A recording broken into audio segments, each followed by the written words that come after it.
There you go. All right. I'd like to call to order the Tufton Selectmen's meeting Tuesday, March 11th, 2025. Please join me in the Pledge of Allegiance. I pledge allegiance to the flag of the United States of America and to the republic for which it stands, one nation, under God, indivisible, with liberty and justice for all.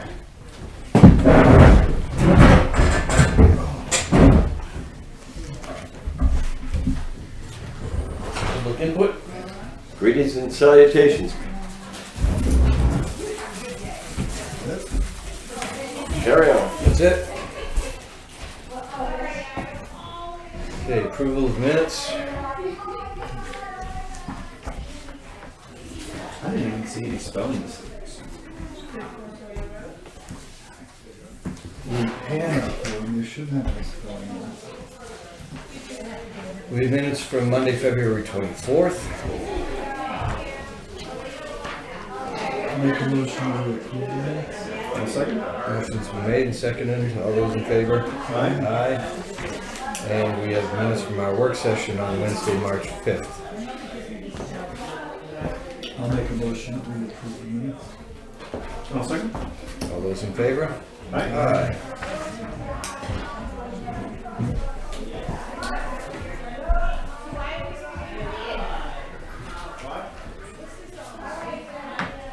Well, next is appointments. We'll start at 9:30. We're not there yet. So let's go through consent calendar.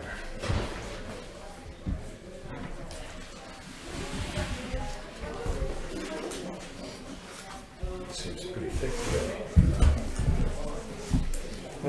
Let's see. Cemetery plot sale, right of burial.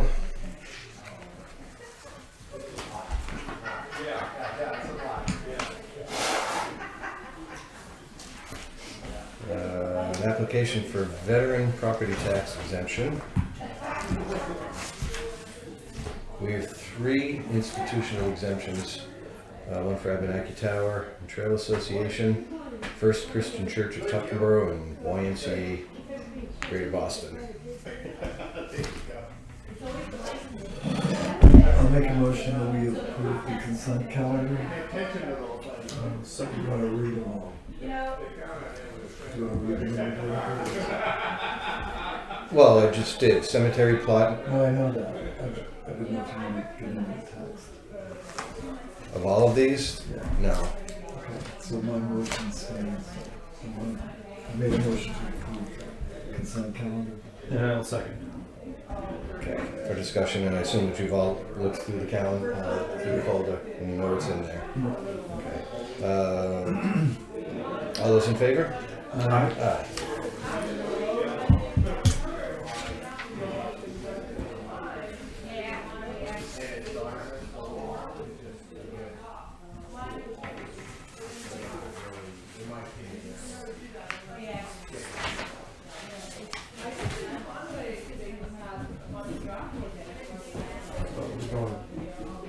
Very inefficient today.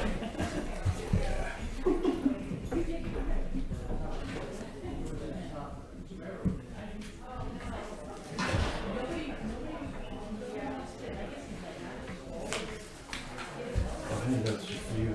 Yeah. Funny feeling. Yep. Right? Gotta buy him someday or another. I did.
when you're done, David.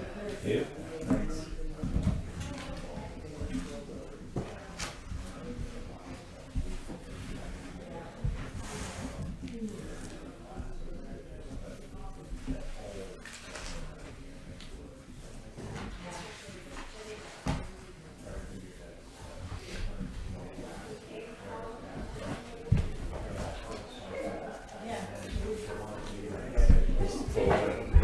Yep.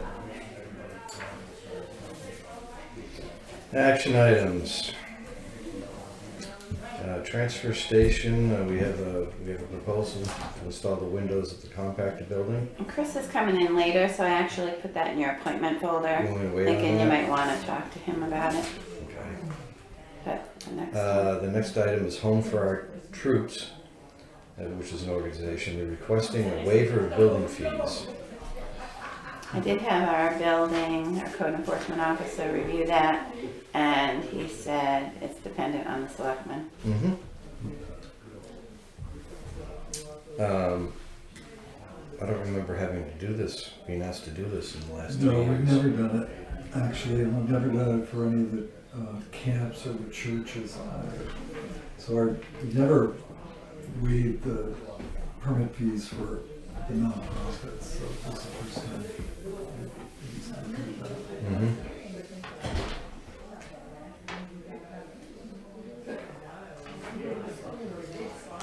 So the assumption is that they will probably also get a veteran's benefit as well. That's all. Oh, I'm sure that they'll get a tax exemption of $750 a year. Right. How does the board feel about waiving the building permit fees? I don't have a problem with I would take a motion to either approve or deny the application. Well, I'm gonna find a position out there. I'm gonna make a motion to deny it. Just because it's unprecedented from, Let's get a second. Want a second for discussion? Yeah. Motion's been made to deny and seconded. Discussion. yeah, we've never been in and we've got an awful lot of nonprofits, as you can see, the camps, the churches, the Abenaki Tower. So, and there are costs involved in permitting. So it isn't as if there's going to be a tax waiver on a portion of the real estate tax because you're a veteran, which we passed for all the veterans. But to waive the permitting fee, I think it sets us up for having to waive permit fees for Belknap, for Northwoods, for any of the camps, Belmont Church. And we've never had that question before us. So that's my position. Raises an interesting point.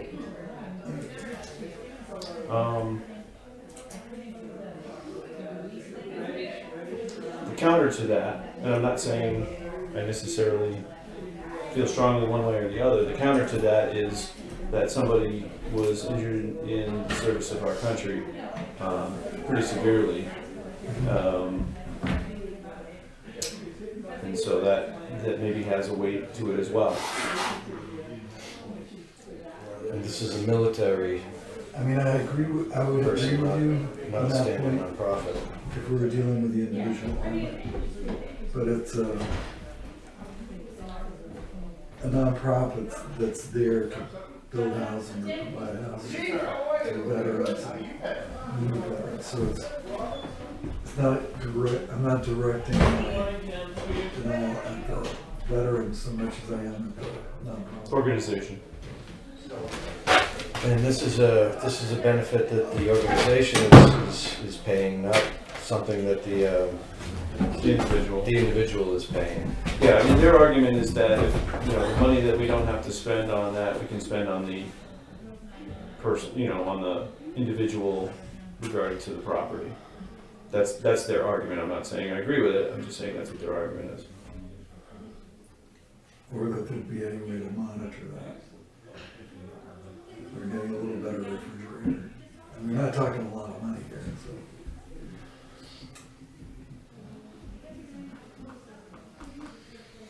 All right, motion's been made and seconded to deny the request. All those in favor of denying the request say aye. Aye. Those opposed, nay. Nay. Okay. Motion fails. No waiver will be granted. Waiver will be granted.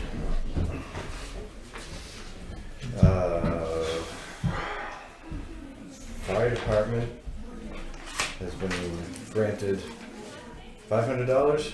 Let me dig into this. Yep. And we need to accept it. For the, At what point do we need a public hearing to accept funds? You're approving an application for a grant. You haven't. We haven't accepted the funds Right. yet. This is just saying that they want to apply for the $500 and we're Yeah. giving it our blessing. Okay. I'll make the motion to grant the application process to move forward. I'll second. All those in favor? Aye. Aye.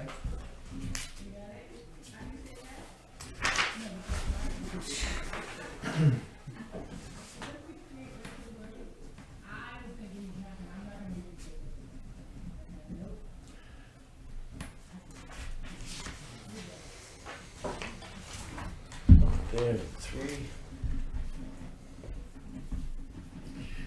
Before we talk to Steve, can I just? Yeah.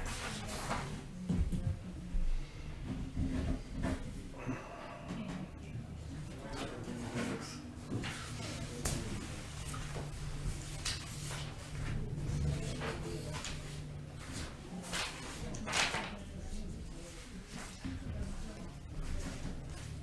So Audrey gave us this, I believe, the. That's gonna come up in Selectman's comments with Oh, who Dave. brought it up? Dave. me. Oh, David? Okay. Just like you know. Carry on.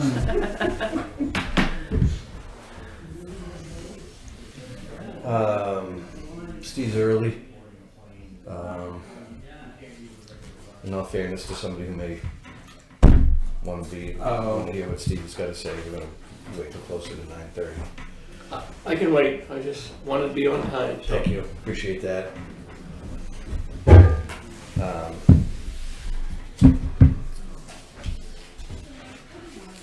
We also have. Oh, I'm gonna wait for Chris for this too. Can't do. Yeah, do your correspondence Can't do folder. that. Can't do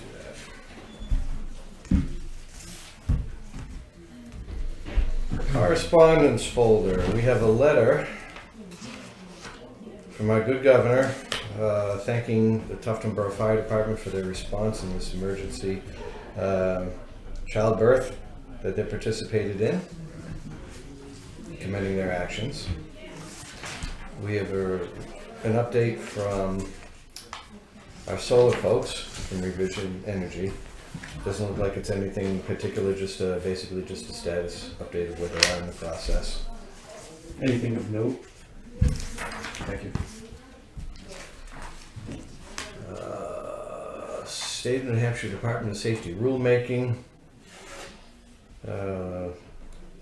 Readoption of the marketing, sales, and possession of fireworks rules.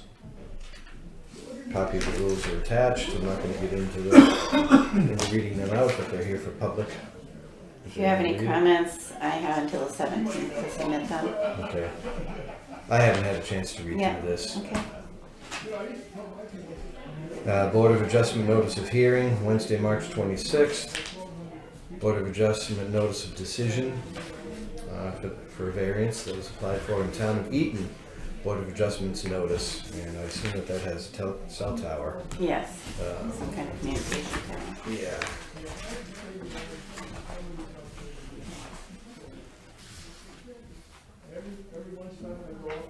And it was just a showing of a balloon test, which happened yesterday. No decisions.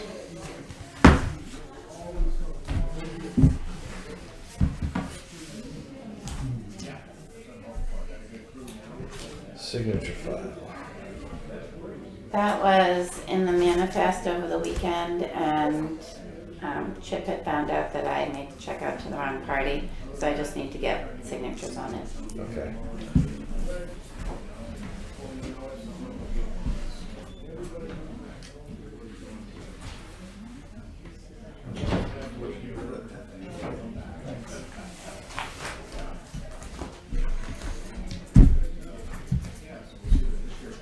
All right, Steve.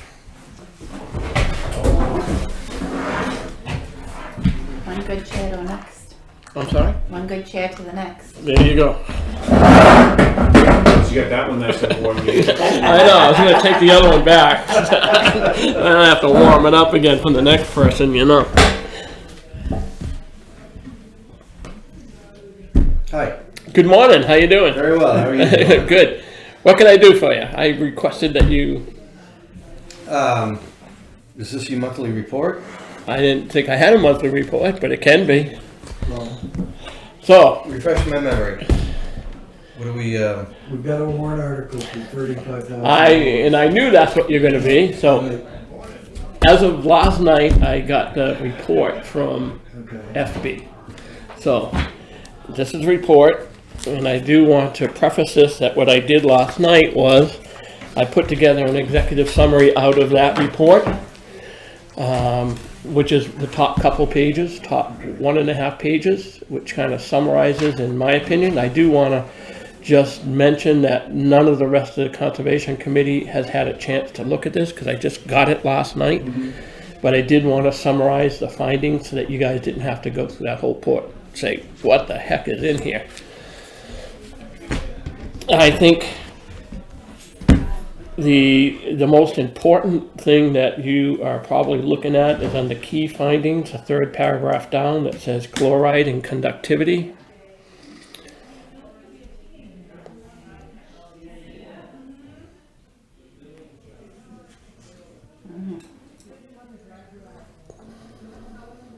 So what is there's no range that DES puts on that? That's the problem, yes. So what they did was they took at what the national standard was across the country and what the government is saying should be the standard, and they've applied those levels to what they found in our brooks. So okay, and like, what's the government level on chloride? I would have to go off the top of my head, Chip. It was a big report, 17 pages that I had to go through and summarize last night for you guys so that you didn't have to go through 17 pages, but I think it's pretty close to the front here. Let me see if I can find it.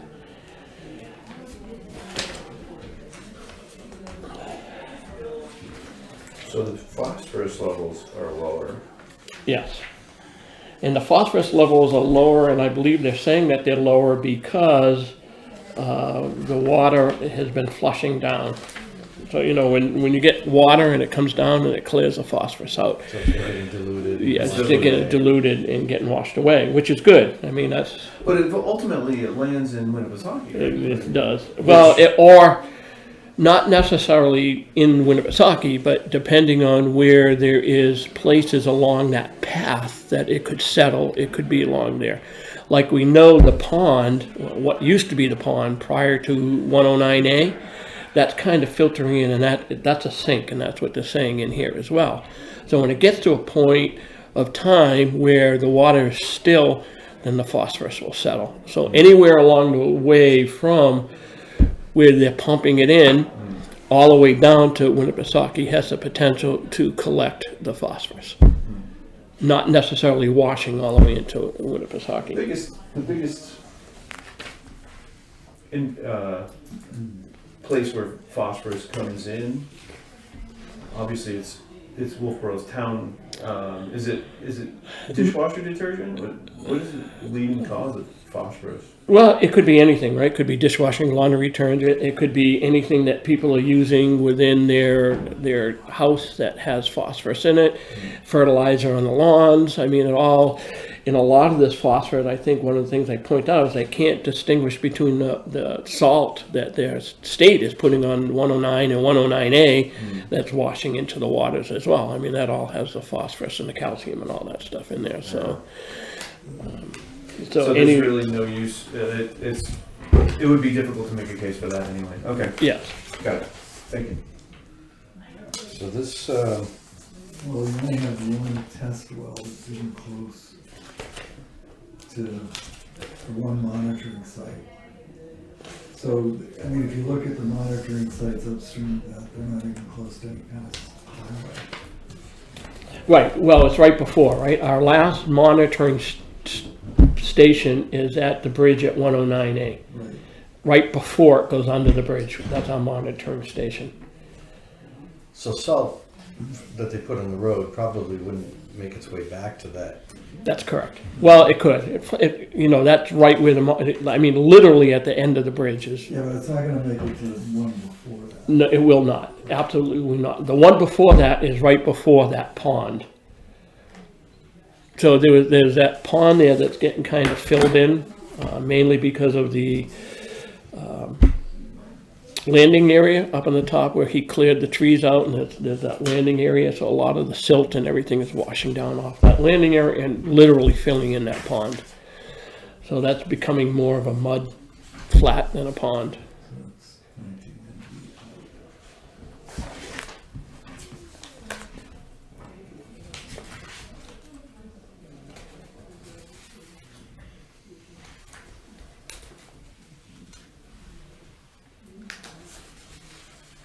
How does the automated sampler work?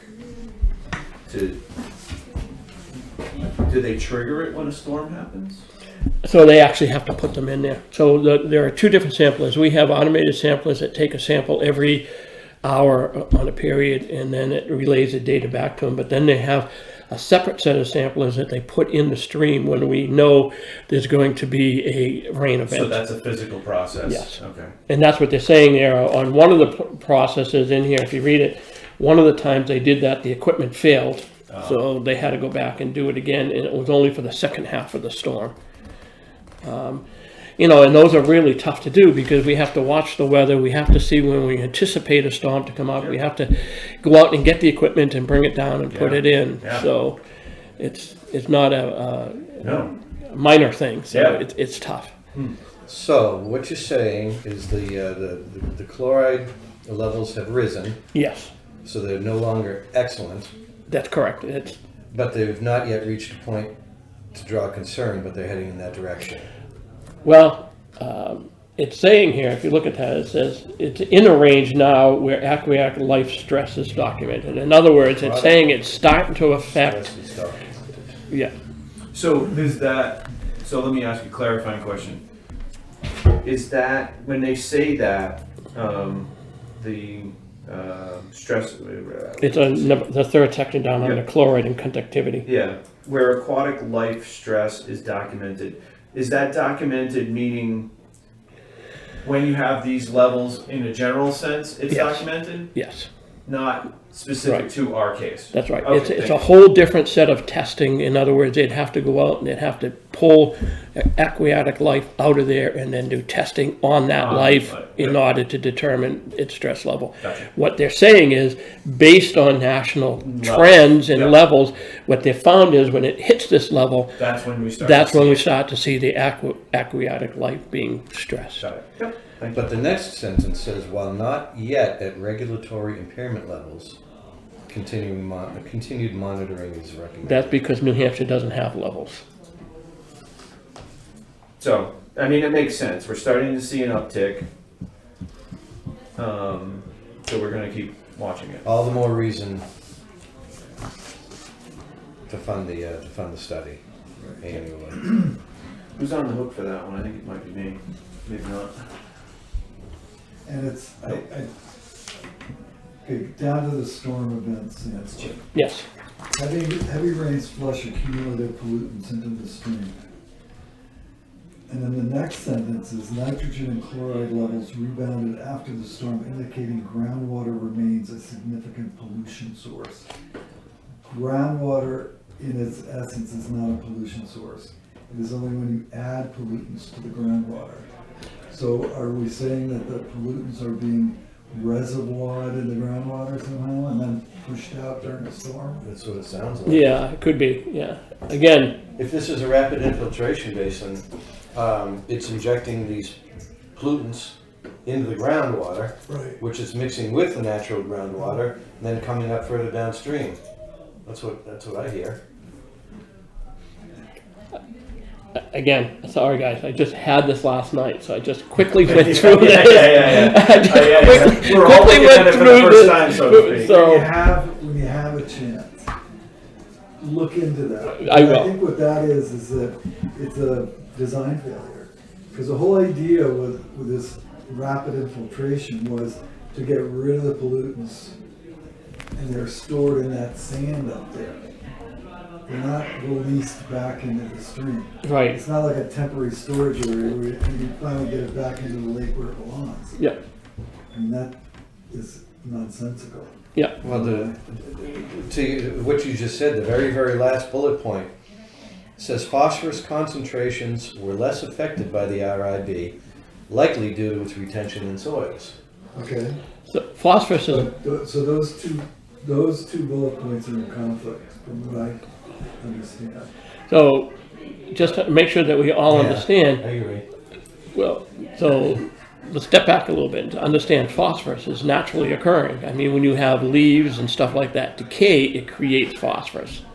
So it could be that just the natural phosphorus breakdown, chemical breakdown So we of, need to monitor a second unimpacted stream to get at some sort of a benchmark? Is that what you're saying? well, A control? a control, but I don't know if it has to be a second stream. I mean, I haven't delved into that chip, right? But what I do know is that Well, the we're same- experiencing the same problem at Mirror Lake, right? We've controlled as much of the phosphorus input from non-natural Right. things, that we can. And we know a lot of the phosphorus that's entering Mirror Lake now is coming from the natural around us, right? From the soil, as it rains, it comes in and loosens it off the soil and runs into Mirror Lake. So that's a natural thing, and that could be what's happening here. But to your point, I have no way to know that. Do we have a monitoring station that's above the RIB, the Yes. RIB? Oh, absolutely. That's our, So that's that's our number your- that's one. your control. Yeah, that's our control. And that's what everything is compared to, is that Well, control. one thing I give you the credit of having started this at midnight and finished it at 1 o'clock. There's no reference that I can see to the final testing station down by 19 Mile Bay. Correct. I don't think we did that in this. We felt that, I think the challenge that we had was, is there's so much in between the bridge in 19 Mile Bay, we couldn't determine whether the effect was happening because of what's in the RIB or it's something else along the way. Too many It's, variables. it's too many variables going all the way around. In order to do that, if we wanted to do that, we would have to have several sampling stations going down to that one so that we can see the effects as it moves down into that area. So I think when we talk, I don't think, and I'm not a scientist, although I play one on television, I don't think there's that much of impacting going on in that section. There are no houses, so there's no development along that length of stream. And ultimately, what goes out into the lake is what we're looking at. is not what we need. So I think when we go into 25, we need to look into adjusting our testing regime, I think. That I being mean, said, we did have that, we did have that in the first 3 years. right, so we do have a benchmark or a bottom line or a, whatever you want to call it. Yep. So I think we should test at least semi-annually. I mean, if there's, So we can add it, so on the last 3 pages of that, the report is their proposal for next year. So I can definitely go in and say, hey, okay, let's put that station back in, and we could take, this just came last night as well, so I haven't had a chance really to go through this, but I'm sure there are some things that we can move around in order to be able to include that in there for the same price. right. Yeah, because essentially they only showed 3 test wells. That's what we did this year, yes. So the one prior to the RIB, the one immediately after the RIB, and then there's one down at 109A. Right. Yeah, I think, I mean, it's just my position that we need to at least see what's happening as it goes into the lake. Okay, I mean, it doesn't, if we know what it was doing 3 years ago and now it's doing something different, at least that gives us a lot more input as to what we need to be watching out for. I mean, the other part of this, and it's not part of the report, but we need to somehow get them to get their reports to us sooner. We were the day before town meeting. I know. This is craziness. The, Or should we put it out for bid? we could put it off a bid. Just that we've been working with FB and they really do a good job. Some of the challenges we've had with some of the other companies is they haven't done a good job, and it's kind of left us kind of not a very good report. And so that's why we've kind of stuck with FB, is because they do a really good job.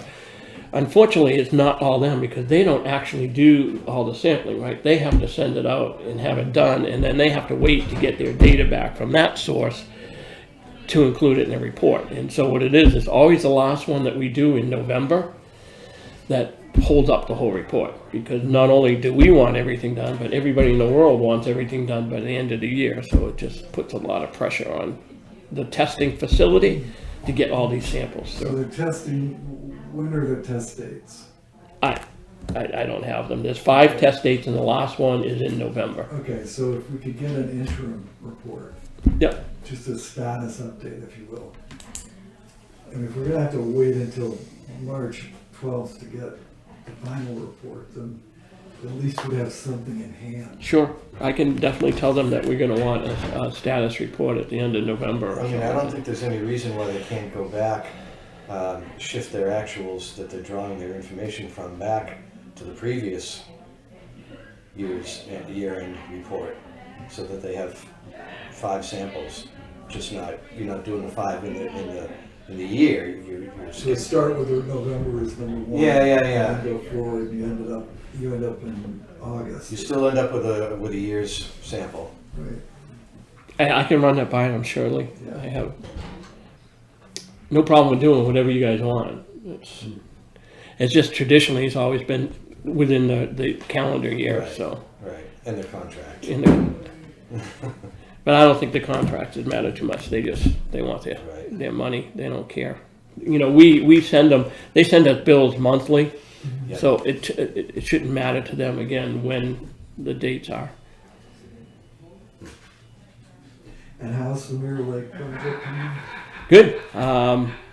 Just waiting. There were 3 things left from the town to submit that I could submit, so we're just waiting for that before we put the application in, and then we're ready to go. Hopefully that gets done this afternoon or tomorrow. We were gonna do it Thursday, and I was one-handed. So the process, okay, the contract's gone up. Yeah. How long is the process to facilitate whatever contract that is you're making? I guess what do you ask me? How long it's going to last? Is that what you're saying? No, I'm saying we have to guarantee $100,000. Yeah. How long do we have to keep the guarantee in force? I would imagine for as long as until the project's To the over. end of the project, right? How long is the project gonna take? I'm guessing at the very least 6 to 9 months. Okay, so we can expect in 2025 it will be done. We haven't. I can't answer that question, Chip. I'm not going to tell you that. Because until we get the application in, Yeah. which we haven't done yet, I can't move forward at all. And how So much- 6 to 9 months puts us right at the edge. If all things delayed, that puts Yep. us into December. Yep. If you put the application in tomorrow. And it gets, so the application goes in, and then it's got to get approved by the governor's council. Right, that's a month. Yeah. So that application again, there until the governor council approves it, it's just an But the- application. The contract's paid out in increments. It's not one check solves the problem. That's correct. So between now and the end of fiscal year 25, part of that contract, if not all of that contract, should have been paid out. Pretty much, I would say probably. Leave that $100,000 by every amount that gets paid out. Like that. Plus, And then probably when the auditors do the 2025 audit, they'll calculate it back into the unassigned fund balance. right, okay. And you're all done with your, do we need to vote on the Melvin River property that you're taking from, an easement on from, not Young? I would guess, I mean, that's the general. Is that progressed at all, or is it? Yeah, so the last time Matt and I met with his attorney, we kind of agreed on the boundaries that it's gonna follow the wetland setback all the way up, so we're just waiting for the final drawings to come in that shows those boundaries. That's where we are with that, so, and that's all on him, so. Okay. I'm just waiting for him, and they're not doing anything out there. Is expediency in his best interest or ours? Say that again, I'm sorry. Is him getting it done quickly in our best interest or his? I don't think it matters either way. No. I mean, the easement that he's giving us is within the wetland setback, so he can't do anything in that property anywhere. Right. So by us having the easement on that property, it just protects it in the future. If, something happens, the rules change, or something goes along the way. If you needed to do a water sampling survey, you have to go asking permission. Yeah, from we have that, yeah. landowners. So it ultimately is in our interest, because then we have control over that strip of land on the Melbourne River. And I don't know if any of that Hersey property that's on Dane Road, That's the one they just sold. yeah. Yeah. Does any of that No. run into ours? No. Okay. So the land that runs into ours is on the other side of Dame Road. Yeah, So it's kind of from the transfer station yeah. where we bought the Sergeant Phelps property. He owns that piece of land going out that way. And I've contacted him several times. He's never responded. Time catches up with everybody. Yeah. So And you've had some change of membership in your committee? yes. So Lauren Potson, who was a full-time commissioner, she stepped down and became a associate commissioner. And then we had somebody that Vicky Solitsky stepped up and took her position. So these are all approved by you guys last summer. And you don't have any empty positions? As a matter of fact, I have more people that want to come on to the Conservation Commission. So I'm really lucky that, the community is really involved and really excited about what we're doing. And you're clear, Caitlin chatted about a mailing. Yes, and I gave them your idea and they're all on board with it. We'll do our own mailing. Yeah, then you've got access to a mailing list. And Yep, just so the last I, going forward for the 26 budget, just keeping Yep. track of your Yep. postal costs Yep. so that you can do the mailings that you need to do. yep, so yeah, after you suggested that, I went back to them and they agreed, and Jackie said she'll do the mailing list for us, so, and that way we can get it out when we need it to. Yeah, exactly. It's Yeah, not and- contingent upon tax tax bills, bills, yeah. they throw shit away. Yep. Or the So we did that. association. And I did have a conversation with Dennis from Parks and Rec. So this year, we've pretty much finished the trails out in the meadow that we wanted to do. So this year, we're gonna focus on the trails behind the fire station. So some of those trails really need to have some work, some boardwalks across that mucky area. So I talked to Dennis. Yep, so I talked to Dennis, who actually, those trails are under his purview, and he's all in favor of it. And we're also gonna put in a new kiosk there, the one that there has kinda had it. So we're gonna build a kiosk similar to the one that we have at Great Meadow there. And Conservation Commission's been talking about redoing the parking lot on Sodom Road. Yeah, we're looking at that. I did talk to Jim Bean. He's okay with us moving. The challenge with the entrance that we have now is at the top of that rise, and you can't really see cars coming up Sodom Road. when you're pulling out. And I've almost got nailed there a couple of times because people just fly on that road. Yeah. So we're going to move it to the other side of the parking lot, so that when you pull out, you can see that down that hill, just so that you can see the cars coming up. And that's the only reason that we're doing it, really. It's just kind of a safety issue. Makes sense. Yeah. All the trail maps are online now? We're working on that now, yeah. Okay. Yeah, I just finished the Great Meadow Trail 2 days ago. So, yeah, our goal is to have them online and people can just download them and print them. Yeah. So you know any places they can go hiking? It's really popular. You'd be surprised at how many people are using the meadow. And they love that new trail we put out there too, which is more of a natural trail versus the other one that has all the boardwalks on it. So the new one is more of a natural trail. So there's no accessibility issues. We talked about that a long time ago when you were proposing that trail.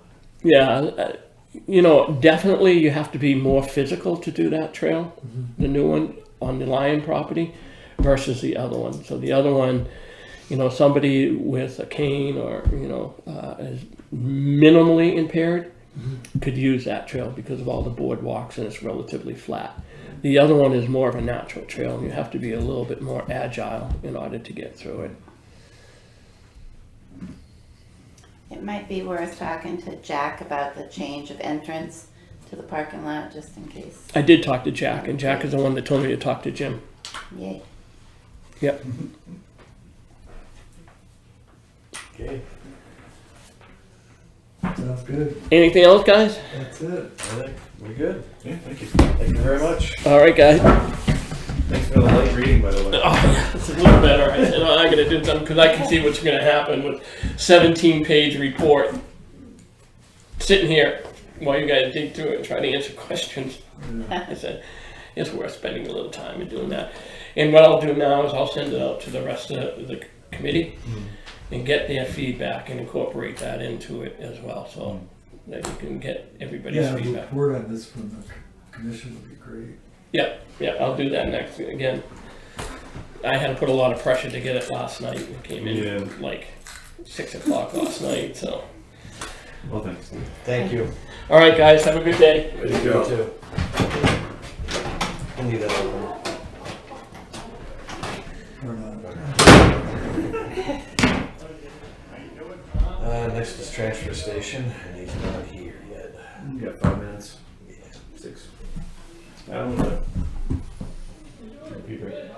Recess. I think I'll take the flag back out. Good idea. We'll have to do it later. Okay. Okay. Back in action. Transfer station update. Come on up. Returning all emails and quotes and stuff the backhoe gets looked at right now. And transportation for it. And I think that's complete. Done. And For $21,000. yep. And we were looking at 16 to 17 before, weren't we? But we got, they said the initial quote was 16, but that was before they touched it. Yeah. And we were expecting it to go up once they get into it because of incidentals. And it did. I was expecting possibly 30. So it came to 21. Okay, so we approved based on your original quote of 16 or 17,000, whatever it was. Yep. We have to approve the rest of the money. And this is all in 2025? It Yeah. doesn't matter bill was because it's in coming out of the 25. trust fund. Right. Oh, okay. That was the caveat of that money. But the work began in 24 and was completed in 25. Okay. And do you want us to vote on just the difference in amounts between the original proposal and what the final bill came in? If so, we need some math. Well, you could just word it in such a way that you're approving the revised quote for X amount. Yeah, we know what the total is. Okay, yeah. Yeah. Yeah, it's right here. $21,018.32. But my question, if I can interrupt you guys 1 minute. Yeah, of course. Transportation costs was $1,600 in the rental. That's all. We had discussed all that coming out of the trust fund? trust fund because I don't have that in the budget to pay for that. Right. I mean, if I, but I don't have it. If I paid the $1,600 out of this for transportation costs, he will leave my vehicle maintenance budget at like $400. But we can move it. We can move it and add it to that. Well, we don't have to vote on that. No, you don't have to vote on that. It's But we associated. do have to vote on this. Okay, just want to clarify. I'll make a motion, but I don't know what the number is. 21. Okay, I'm gonna make a motion to approve the final repair amount of $21,018.32 for the Tuftonboro transfer station. To come out of the capital reserve for equipment. I'll second. Any further discussion? All those in favor? Aye. Aye. Okay. And then the remaining for the transportation and the, what you just said. I'm confused. You just voted to pull that money out of the maintenance.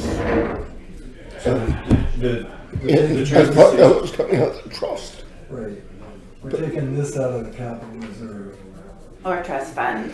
Consider them simultaneous, the same, synonymous. Because I don't know exactly if it's the capital reserve or I'd have to look at the town report. But it's not coming out of your operating. Right. No, but what he's saying It's is coming out. the transportation is coming out of the out of the operating budget. No, it's gonna come out of the, you can put that in the trust fund also. But that's not what we just voted for. So We'd have to go and make another, do we need to do that with, the motion would be Just to make another motion. add The transportation. what was the transportation cost exactly, Chris? Do you know? 1,608. Even? Yes. Okay. So I'll make a motion that we take 1,600 in transportation costs for the transfer station backhoe and take it from the trust fund. Is that what we're calling it? The rental? House. That can't come from the trust fund. No. That has to come from, we're gonna try to put most of it through ARPA, through December. Right, because we still have a little bit of money left in there, right? Motion's been made. I'll second. The motion's been made to take the $1,600 for the transportation costs out of the Trust fund or capital trust reserve. fund, whatever the proper name is. Great. Motion's been made and seconded. All those in favor? Aye. Opposed? All right. Okay, currently we have 22 tons of cardboard on the ground. I'm waiting for a call back to get that moved. We've got 5 tons of crushed beverage cans of cold to have that moved. 2 tons of batteries of cold to have those moved. And about 1,000 pounds of quartz. And 1,000 pounds of what? quartz, like electric quartz. Oh wow. So I'm just waiting to have that stuff picked up and we'll be collecting again. So all of those items are no longer being collected? No, we're collecting, but Okay, gotcha. we'll be back to 0. Right. And, other than that, right, don't think I have anything else. Oh, the quote for the windows. You said, okay. And there should be 2 of those. And You could unclip them, Bob. It's 2 quotes. I had a phone call from James Roofing. Their quote isn't in yet, but they wanted me to know it will be about $45,000 to fix the roof. For the other half of the roof. Yeah. So that's, without seeing the quote, I expected that tear off the metal in the back, replace the ridge cap when they fix that, replace plywood that is got mold.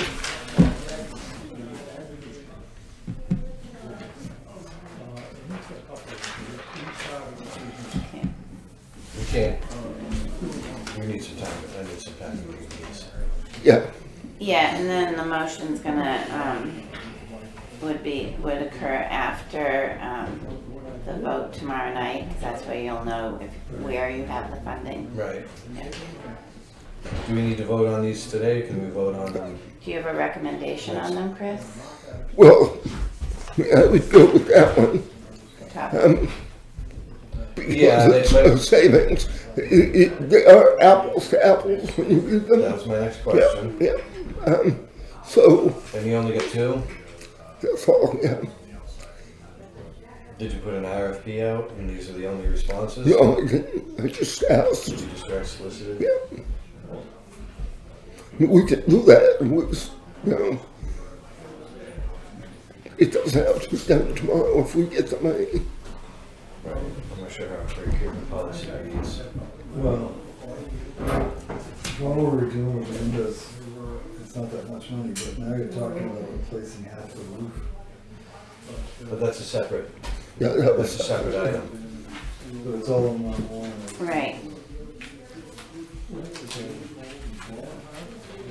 And this is just windows, right? correct. So we can, I think, if you're talking about, I think that works for the windows from my perspective. But I think when we're talking about the, Okay. as well. Yeah, And right now, we only have 1 bid, correct? correct. Yeah, I mean, it's been difficult to get people to come, but I think if we put that out, we may get more. See all these little signs that say roofing. What was the low bid on the windows? 13.5. 13.5.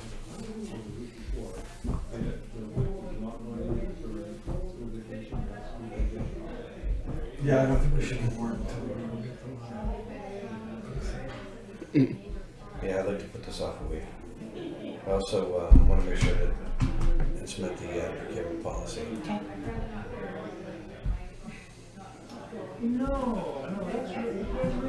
All right, so we're going to table this until next week.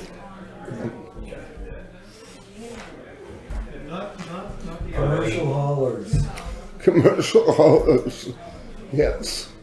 The explanation that you gave them about the money we charged them, or maybe you did it and Clay did it, is not, doesn't compare to what we are actually doing. The fact that, At least he doesn't have that far to go. my understanding was that these people are not bringing their trash to the dump, somebody's bringing it for them. So we have to make accommodation for larger haulers, and the average household throwing trash away. So that required a fee. No. Their understanding, according to one of them, is that they were being charged what the people were paying for or not paying for dump stickers. So if you had 500 customers and you had $5 dump stickers, then you got, I don't think you had 500, let's say $2,500, but let's say you had 50 customers, $5 dump stickers, now you're at $250. That's what they were being charged. But that's not that wasn't our understanding as selectmen when those charges were imposed back when Clay was on board. It was because you had to make accommodation for the larger hauler.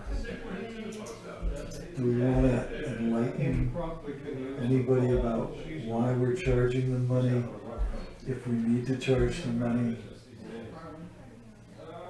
how much we should charge them, because you don't get to set that, we have to set it. You can recommend what we set it at, but the selectmen have to set the rate. And how do we know that it's all Tufton Borough trash? We have, How do we know they're not skipping over to Wolfboro or Ospey? they have to sign a contract that says it. Honor system? Yeah, there's no way, I mean, there's. Yeah, we can't.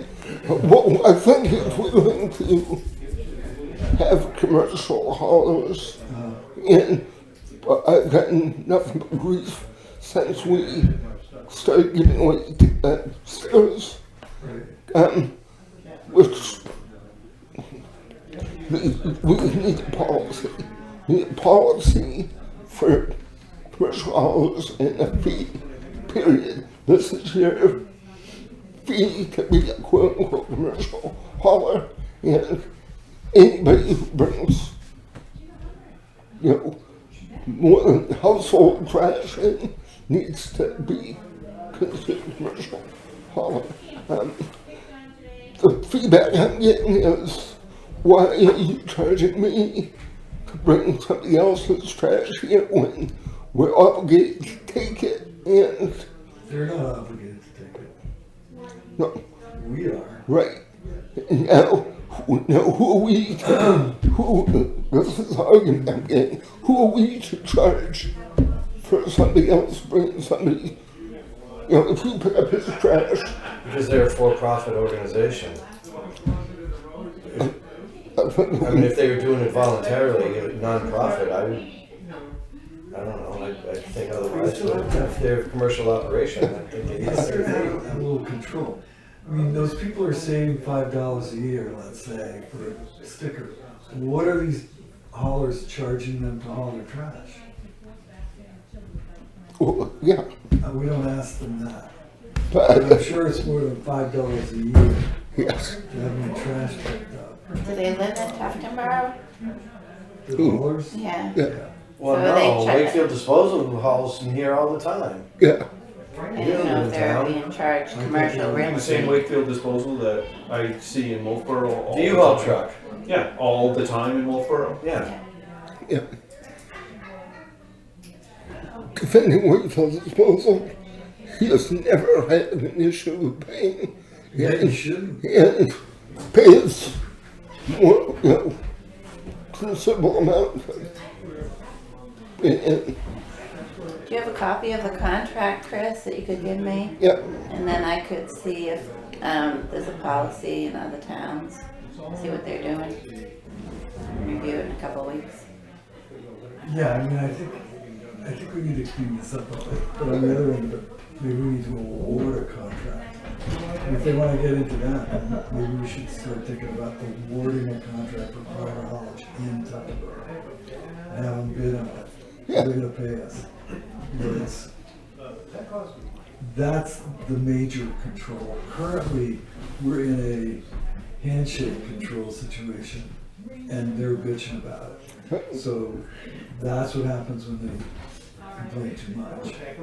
Now we have to say, okay, we need to structure this commercial hauling in Tufton Borough so that we're comfortable with it and the residents are comfortable. right, It's no different than if you lived in a city. You don't get to choose who comes to your street side and picks up your trash. Sometimes it's the city, but sometimes it's waste management, sometimes it's Casella, because they made a contract with the city to pick up street side trash. at this point in time, we have no fraud control. You know what? Fraud control, No. none. I mean, I know everybody that brings trash in, and I trust them, but it's an easy, when it doesn't easy It's an way. easy system to manipulate. Correct. you can take advantage of people very easily if you chose to go that path. I had Yeah. someone come in and they do the transition of the rental properties, and I wasn't sure if they would be commercial because they're bringing multiple houses that they've cleaned out every week. And they, if they're getting paid, Yeah, I mean, they're by definition, they're commercial. I've had a discussion with a couple people, and I mean, it works to a certain degree as a disincentive. I mean, you don't want to bring in rental cleanups from Old Burnett. You know, this is tough to grow, tough to grow trash. We have to talk to ourselves. But yeah, I would think if they're getting paid, then they need to pay us. and if they're hauling Molten Borough, possibly Northborough trash, we have no way to confirm whether or not it's Tufton Borough trash or not. Right. So if you're a commercial hauler, I think there should be a fee. I think so too, but I don't think we can premise it on the fact that we don't know where the hell the trash is coming from, because then it is a fee for bringing trash in from anywhere. Right. So I think we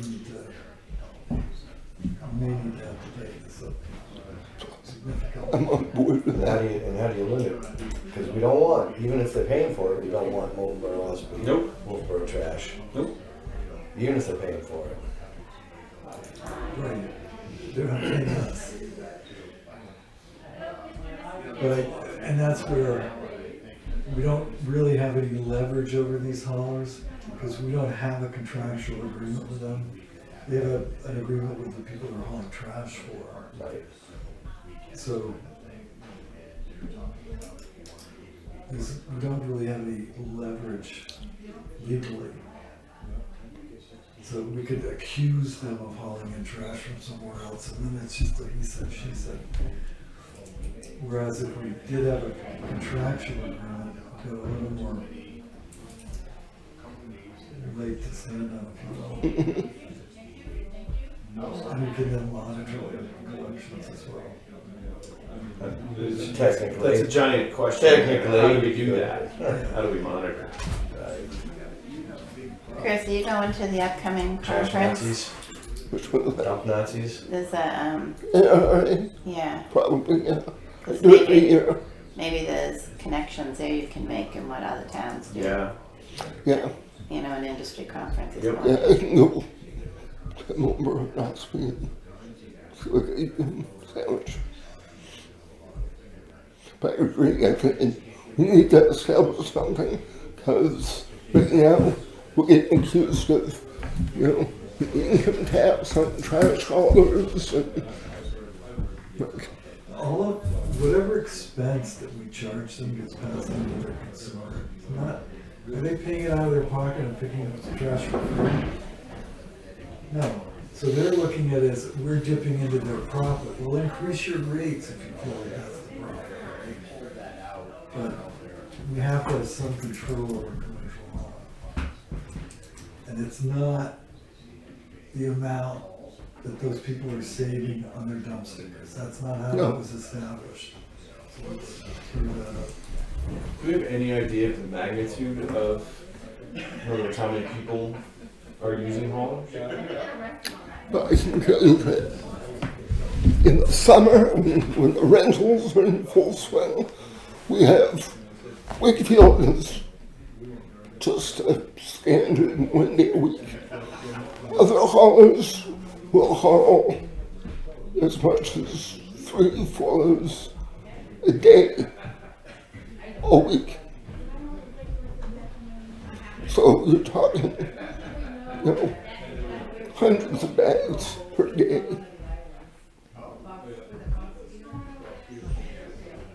Versus the whole rest of the town. Right, and this is one of the reasons that I wanted the third container was so we could monitor just haulers.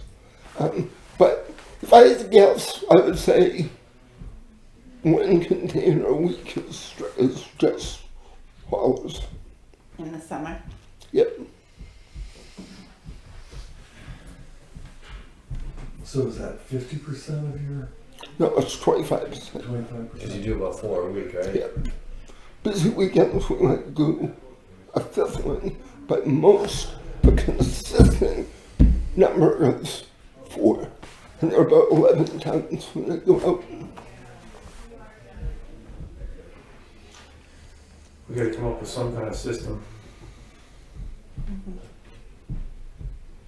I don't know what that is, but it seems to me like we could very easily be getting, taking advantage of. Well, I think the first step is to figure out what other towns are doing, but I think when we figure that out, we'll also see whether or not they're charging a lot more, and so more is moving to the lesser costs. So if you've got, I mean, I have no idea where Wakefield takes its trash. Some of it may end up in Tuftonboro because the rate's low. So that's something we need to establish as well. But we're charging the same amount as the neighboring town, then There's no advantage. the only difference is the mileage at that point in time. So whatever's closer, we'll bring it. I wonder if you can legally get a client list. That's what I was wondering, because, I mean, look, if they're really from Tuftonboro, then they should be, we should be able to correlate what the hauler's bringing, An average you know. bags per household. Yeah. You know, the Clay tried to, do that, and it was met with a lot of resistance. So take some. For people to supply kindness. Well, yeah, you're always going to get resistance from people who don't want to do it. But I think that if we have a policy, My trash is a problem. if I go to the accounts, get the standard rates, and then we come up with a policy, then it's you abide by the policy or go somewhere else. Or, go with the client list. It just has to say that you Let's have say, the right to let's ask for issue it. those clients a dump sticker. Well, they Even if should, you don't do it physically, okay, this is your dump sticker number, so your client list is gonna reflect these numbers. Don't you know they live in Tuftonboro or they don't take your physically? I mean, there's. I would imagine we would have. I mean, and haulers wouldn't like it. So I'm going to preface that. But they should be able to account for every single bag that's in their truck. you think. No, we want to tag them? No, but I guess what I'm saying is, if you visited 6 properties Yeah. and they average 3, there should be 18 bags in the truck. It's how hard is it for somebody to go to a property, have the address on one line, and the next thing that just says number of bags? It can't be. I'm Well, talking about the haulers themselves. You're talking about providing a bill of lading, if you will. Yeah. yeah, my brother lives in Northern Maine, and they have to purchase, where a purchaser get issued, I shouldn't say, I don't know, but they have to put a pull tab in every bag from their house. Yeah. You have to put 5 tabs on 5 bags, you have to put 2 tabs on 2 bags, and that's how they get the trash moved. No tab, no haul. Something, yeah, and I'm not necessarily advocating for that, but we have no But no control. Like I said, I've seen one of the commercial haulers in Wolfboro on the regular. How do we know that they're not coming here with Wolfboro's trash? But good. They're giving us the word, not text. What's that? They're giving us the word, not text. Right. I mean, I don't know if we had a policy, if we would have any more assurance that they're not bringing trash in from Wolfboro, but, there's got to be trust and verification. If we decide one day to follow Whitfield's truck for 2 hours, and he went up and down Beach Point Road and then here, we would know you're using the system. But I mean, every system can be gamed to a certain degree. But we can, we have, It's not going to be I perfect. don't know whether No. you kept it or not, but we have statistics from the last 20 years somewhere. How many containers did you ship out on August 4th, 2019? mhm, Somewhere up there it is. yeah, Okay, so if the container count has not dramatically changed, we can assume that it is what it is. Maybe some amount of trash is coming from out of town, but it's not dramatically altering our numbers going forward. So I think we ought to look at that before we start presuming that there's, or buying tags for bags. I think that's a little over the top. yeah. Yeah, and they could be picking up customers because we have an aging population. I don't know, I might hire somebody to do my trash in 10 years because I just don't want to carry it around. And I have no idea, but I'm sure that happens.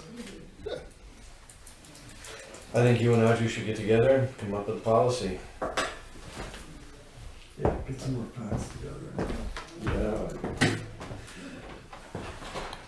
I think that, the more you guys think about that whole, contracting with somebody or townwide, that might be the next step in evolution, Yeah, I just hate to put the local guy out of business because it's out of control or it's not, it's too foggy.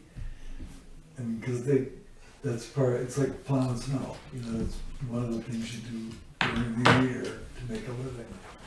And frankly, with the few commercial haulers that we do have, I'm okay with a handshake agreement. You know them, you've known them for years.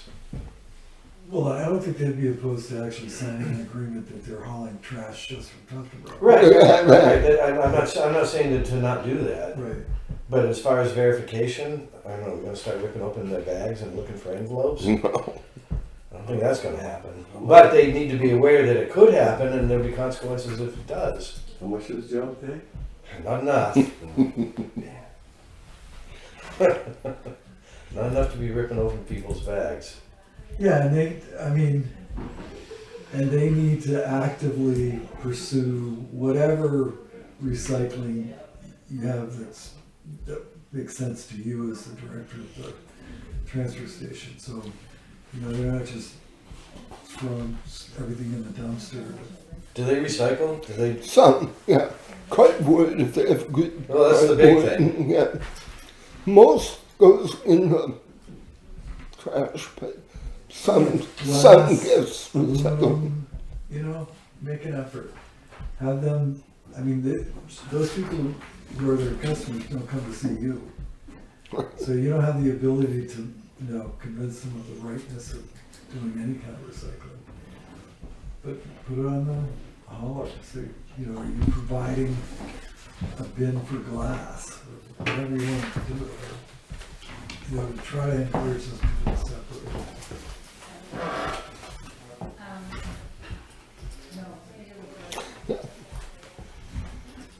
And then they can charge. Oh, and it's the town's losing revenue.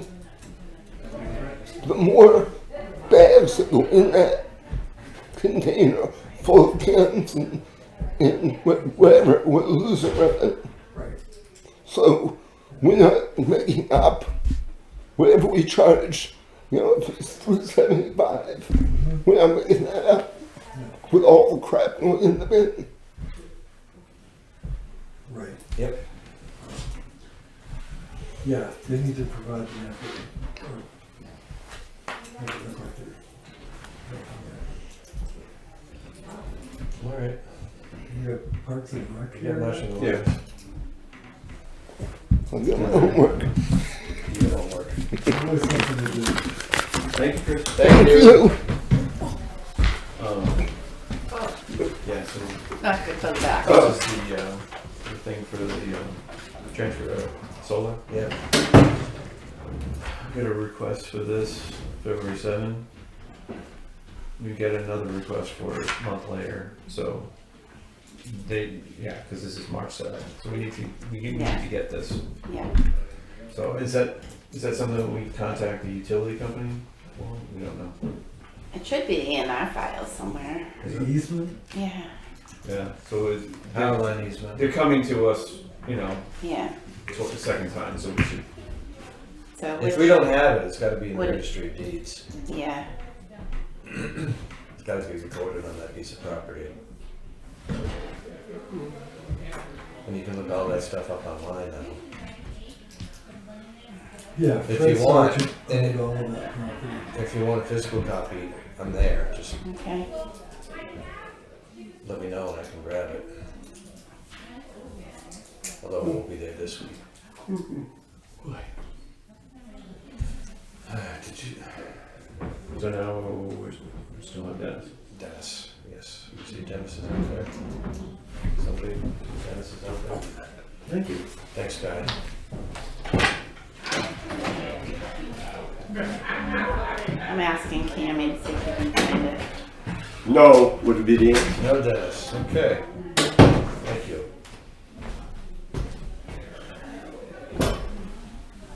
And then Rod's coming in at 12:45.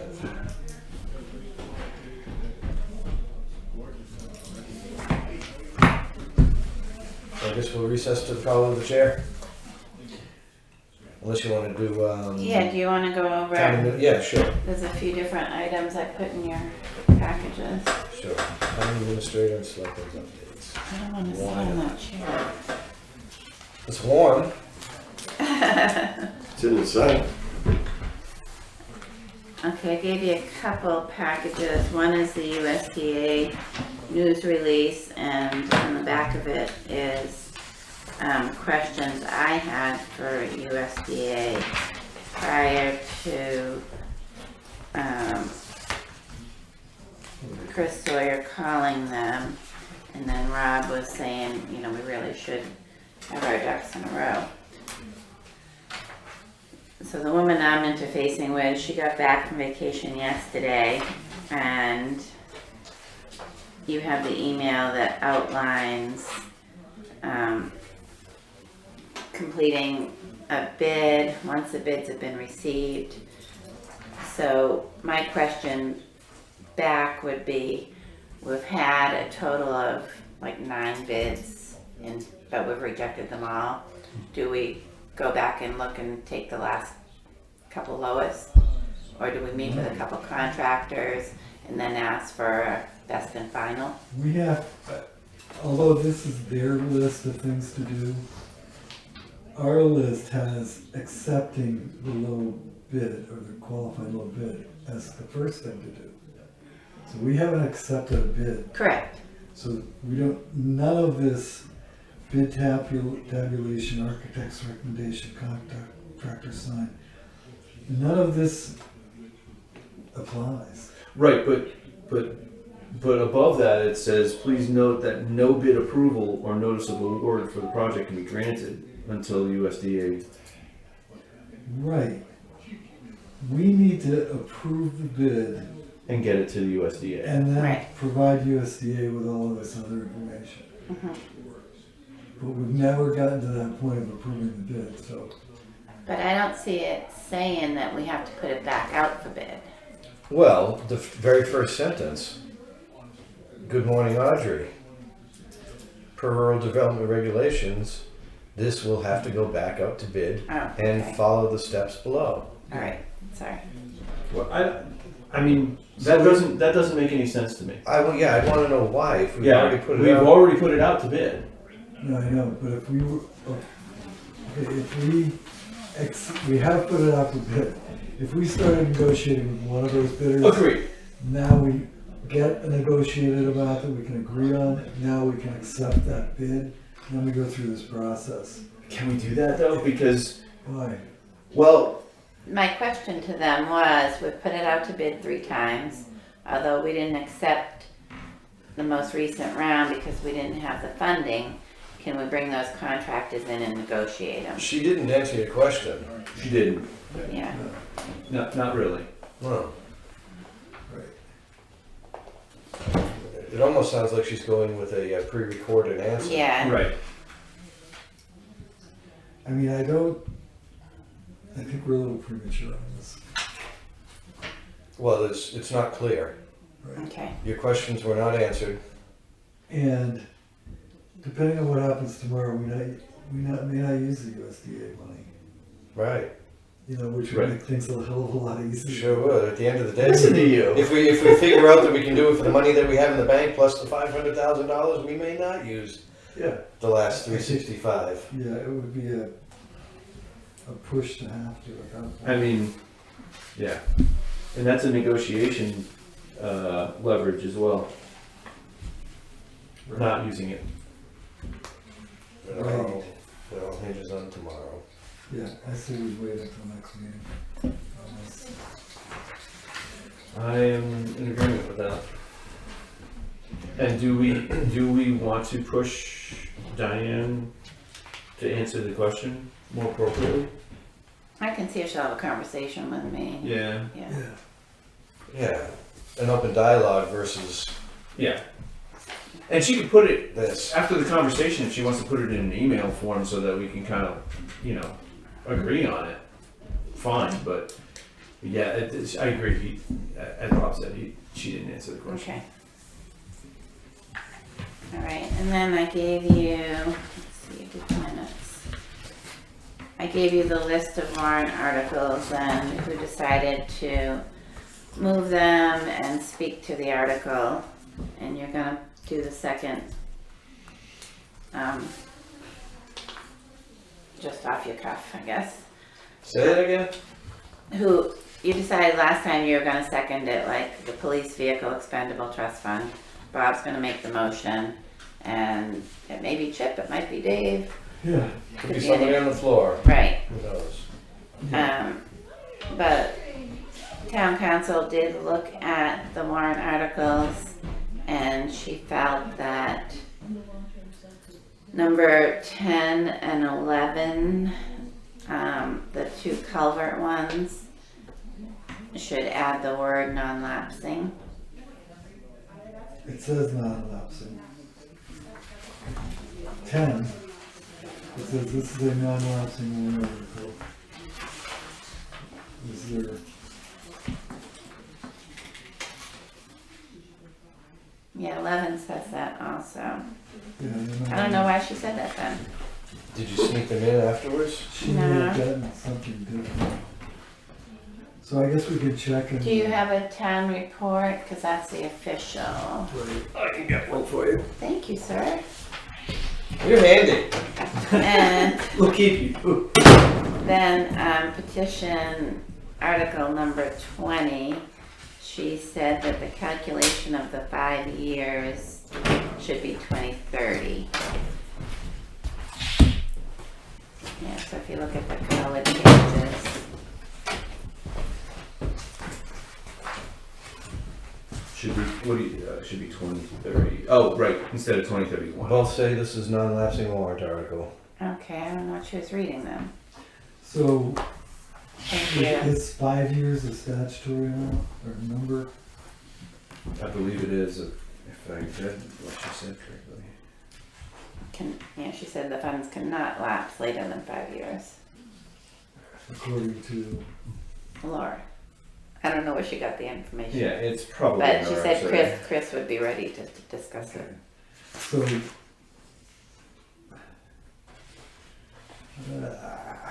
And then there's an email that DRA had put in the portal to me saying that the petition warrant article should also add to facilitate the completion of the police facility approved in Article 5 in 2021. And I do believe the petitioners are prepared to make those motions to modify. They need to make the motion to change to 2030 as well. Yeah, yeah. Good. And then, so I just felt like you might want to have this packet with you tomorrow. And if you're not going to bring it, give it back to me and I'll bring it for you.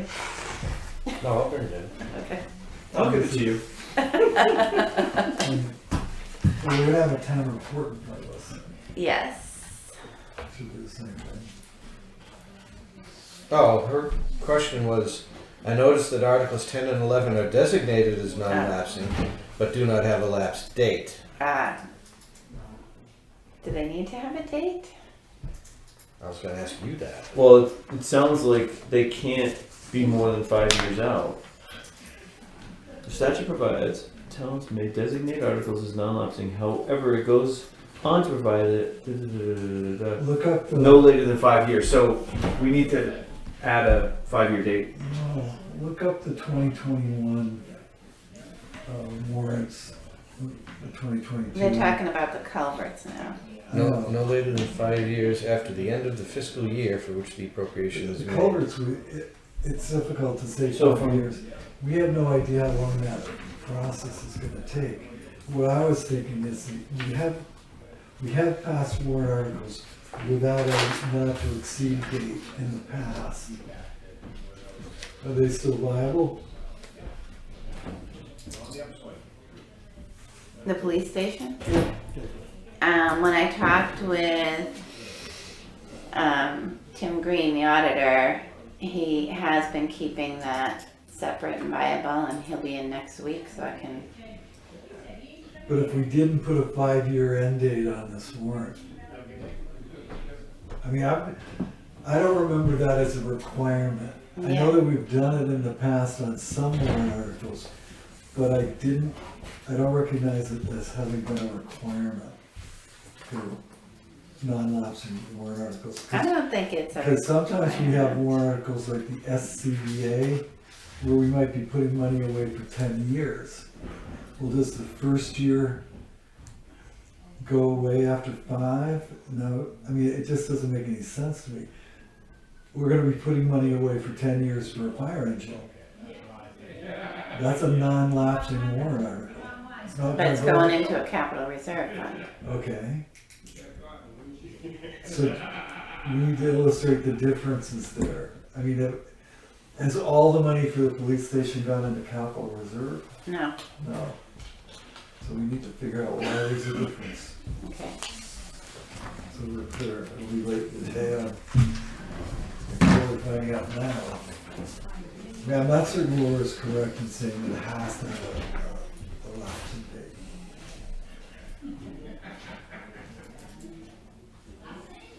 That's all.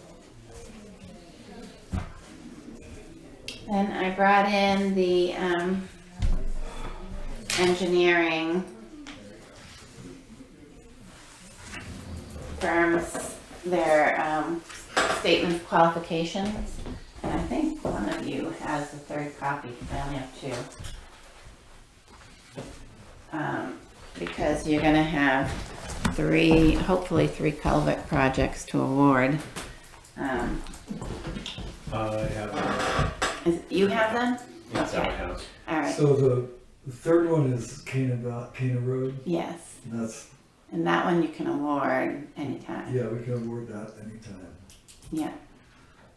And, And we had, did these include bids for that culvert as well? they're not bids, they're qualifications, because you already have your funding. Yeah, Right.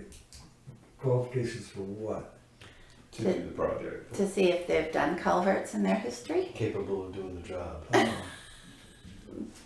they Jesus. qualified? This multi-step. It's their resume. Their resume.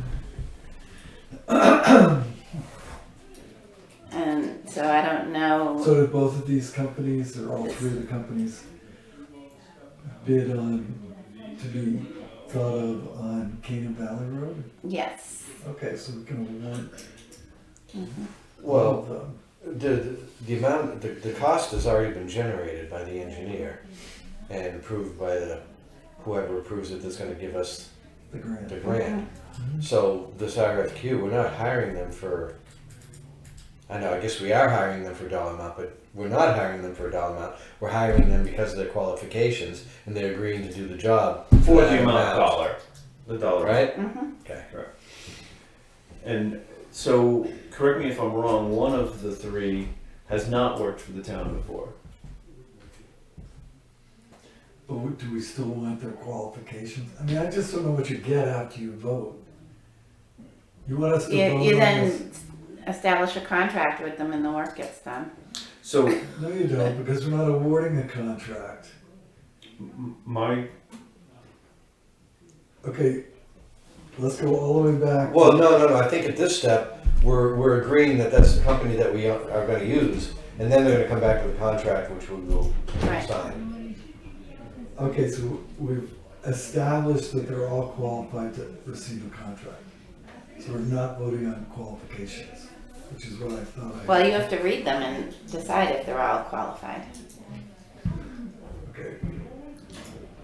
Yeah, That'll give us something. because, well, two of them have worked for us before. right. So we know that they're qualified, and they've got a track record with the town.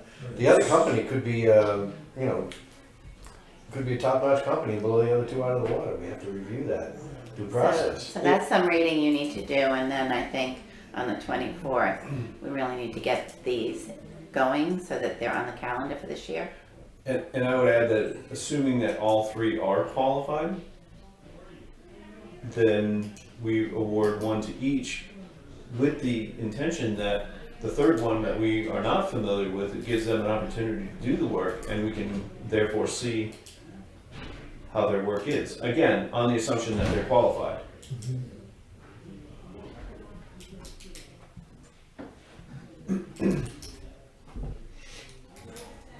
Socialism. All right, so we're gonna do something on the 24th? Well, We're not gonna do anything today. I need you to feel comfortable with the firms, so. maybe I'm you should look- comfortable with two of them. You should, I'm comfortable with the two that have worked for us before. have they both done culverts before? They've done the culvert bridge work. HEB has, I don't know what Headwaters has. But the Headwaters did the wharf, right? Yeah. Yeah. I'm pretty sure they can pull off a culvert, they can pull off a wharf. I'm pretty sure too. I don't know. But you should feel, I brought it so you can read it and give you something to look at today. Who's the third one? Is it one that David has? No, he has a whole packet. He has- CMA.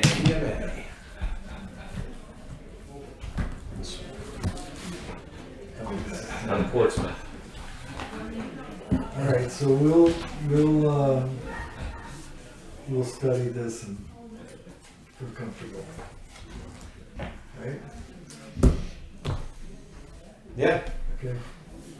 yeah. I mean, I've looked at all three of them already. I did scan them. I would be comfortable making a decision today, but if you want to wait, and I'm fine with your lead, actually. I don't have a problem with, I just don't know which one wants to do which culvert. I guess that's, well, let's work on that today then. yeah. Let's work on that today. Thank you. And then Selectman Dauphiny asked for the schedule of town property. Yeah, so essentially I was approached by Scott Cornell, who is a resident, I can't remember the name of the road. What's the road across from Curtis? Yep. So it's he's off of Curtis, at the end of Curtis Road actually. Anyway, his request was, you know, if I wanted to put an offer in on one of the town properties, and he gave me a list of the properties that he was looking at, how would we go about that? What's the process? Well, the process is that we have to go through the list. Yep. Which we should do at some point. Figure out which properties we don't need anymore. Yep. And then vote to put them on the market And then I know, But- right, and then there's a process, Right, obviously. it's either mail-in bid or silent auction, and both systems worked Yep, reasonably well. okay. I've got 1, 2, 3, 4, 5 properties on here that I'd like a little more, personally would like a little more information about. Okay, tell me which ones. First one, Warwick Road, Okay, 2, 3, 4. The first Mountain Road one, First mountain. map 17. Yep. And then all the way down to map 43, Maple Road. Where the hell is Maple Road? I was gonna say. I don't know that. And then 2 down from that, Butternut Lane. And then the final one is Brown Road. The rest of them, I believe, are either actively being used by the town or In conservation. in conservation or worthless. Well, your definition of worthless might be different than somebody's. Well, okay, we can look at Union Wharf, map 41, Right. if you want to. So the, one of the former landfills.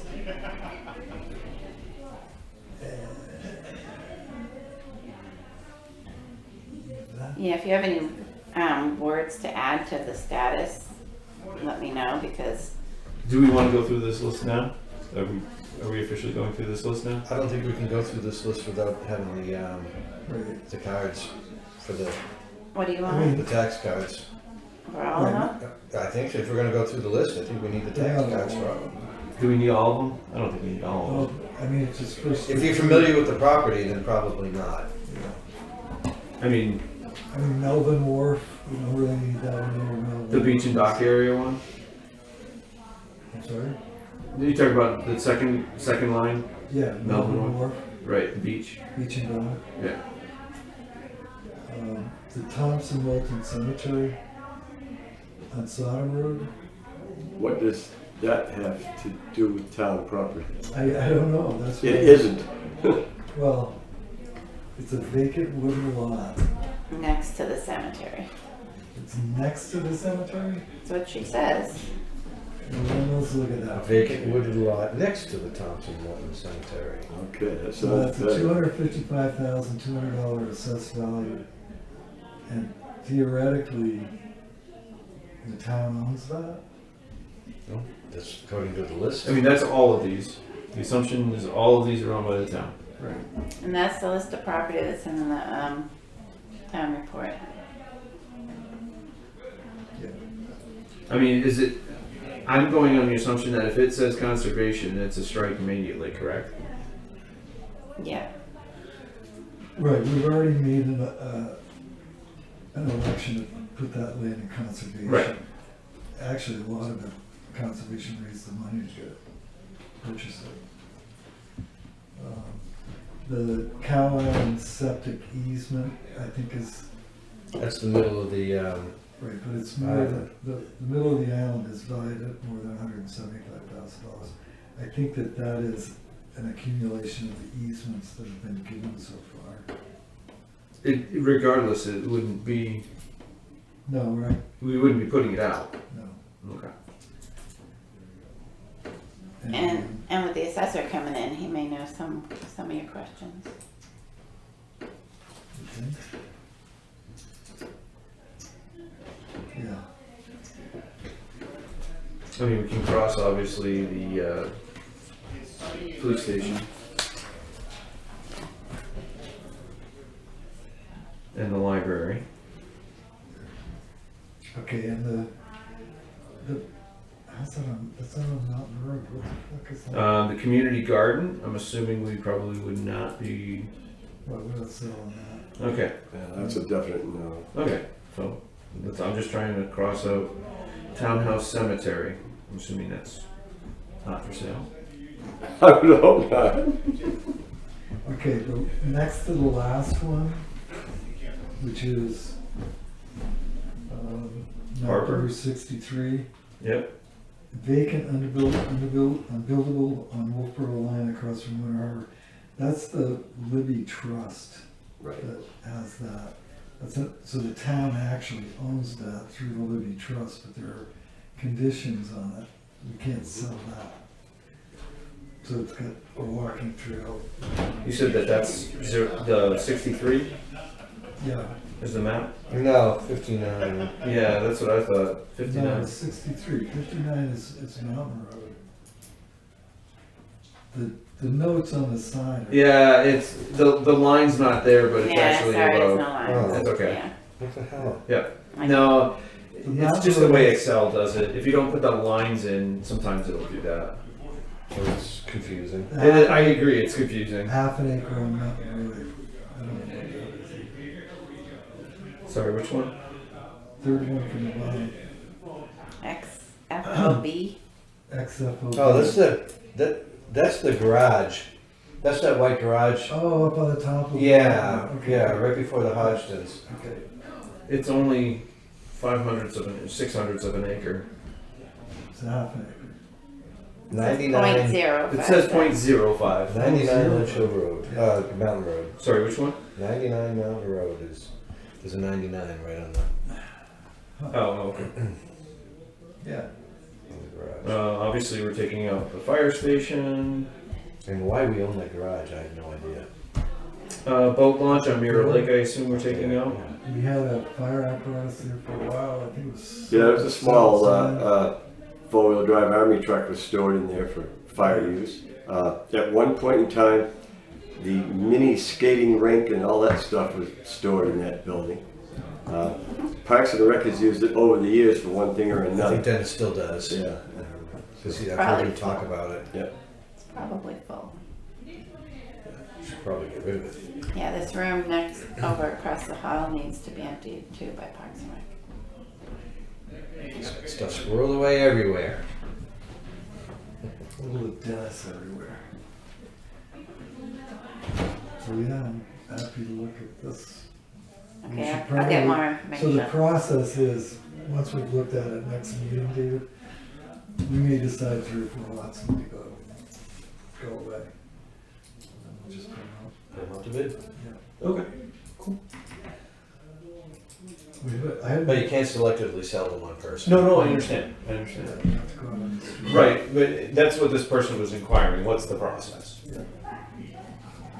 Everyone has to have equal opportunity. What has Tufton Borough done in the past? We've done Auction or- both silent auction and See it good. mail-in bid and lot auctions. We've done all 3. And it seems that the auction process seems to bring in more money. But we only get to keep whatever's. So, okay, somebody loses their property at back taxes of $10,000. Mhm. We sell the property for $100,000. Yep. We don't get to keep the 90. That has to go back to the people that owe the taxes.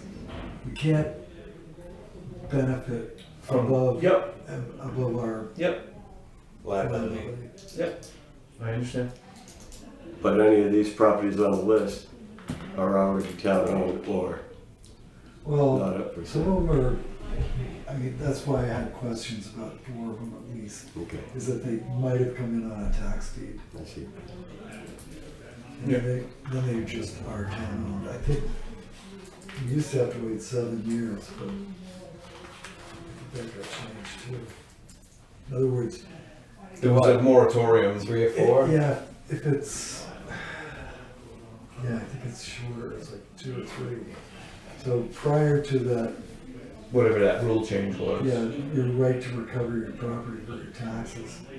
Prior to that, you can only issue a quitclaim deed, a tax deed. After that, we own the property, so we got, give a warranty deed. But it doesn't change where the money goes. Gotcha. Yeah, look, we got one on here. This is backland behind transfer station. Vacant backland, not common ownership. The lot owners. How much is that? 33,000. That's not the piece we just I don't think so. got? So Sergeant's Crossing is actually the transfer station, right? Yes. That's the road to the transfer station. Private garage.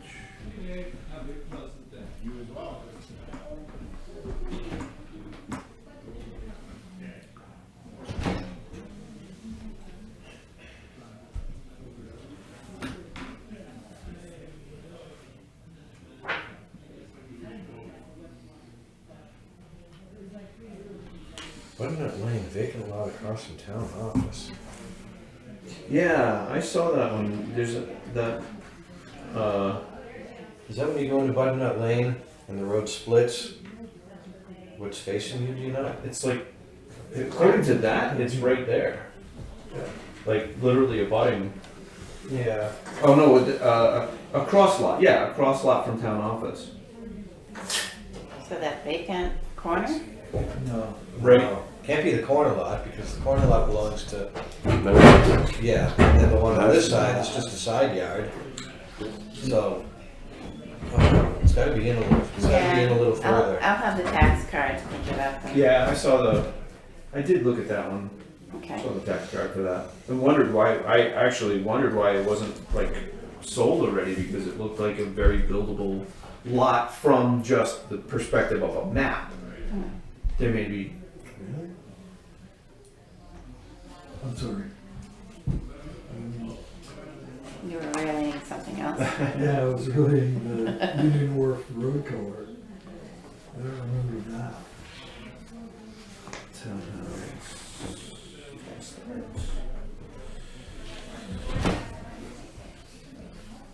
One of the things that happened last week is Cammy and I met with DRA on the upcoming reevaluation that Rod's doing. And Cammy, as the assessing clerk, will be sending out letters to all of the people who receive tax exemptions to make sure they still qualify, they're still alive, they still live in town. Because the woman gave us several examples of when that hasn't happened and Doing a Doge audit? it just stays on the tax record. Yeah, I mean, So, you know, at some point it becomes fraud, I suppose, right? yeah, so we'll get that done over the next few months. And it was very educational for me. She was very thorough, came with different packages about current use, about veterans. Okay. And then I need to, Chip, this is important for you. I'm sorry.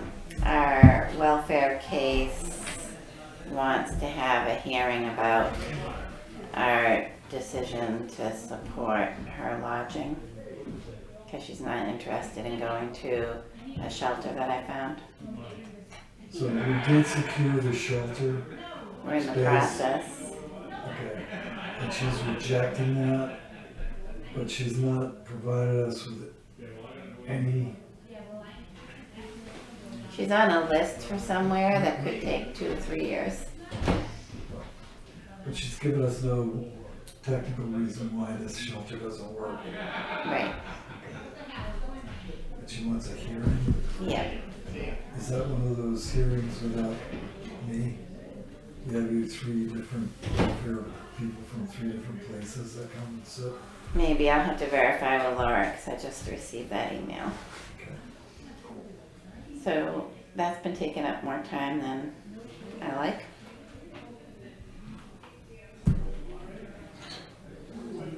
It's been, Necessary evil. I've been yelled at, hung up on. Yeah, it's not a fun one. That's always a good way to get free money. Yeah, right. Yell at people for it. And surprisingly how often that works. In our day and age. Yes. I don't know. Any other administrator updates? No, I thought I was getting above water, but I've been by myself for about a week.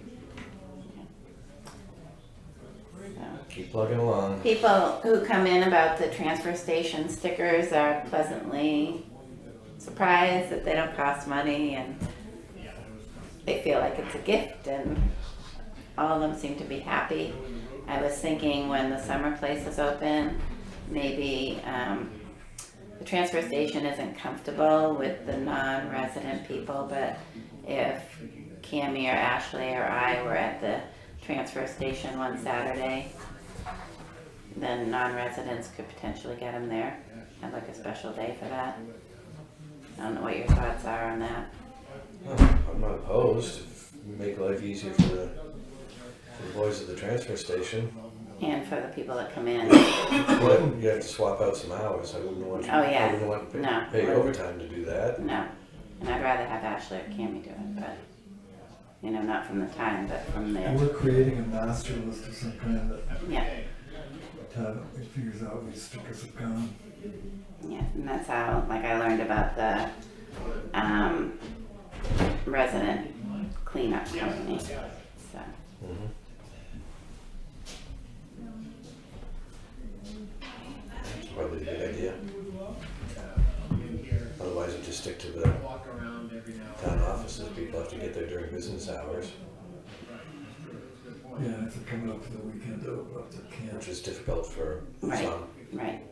Yeah. Unless you do Saturday hour, you don't have to be up at the town at the recycle center. You could do business office hours on Saturday morning from 9 to noon or something like that. One Saturday a month. July, August, September, something like that. I don't know. I Yeah, think we can okay. get it done between May and June. Be done with it. Probably. Right, yeah. Probably. Yeah. And, No, I don't know. and then Thursday, I need to take a day out. But dang. Oh, yeah, taking a day off today.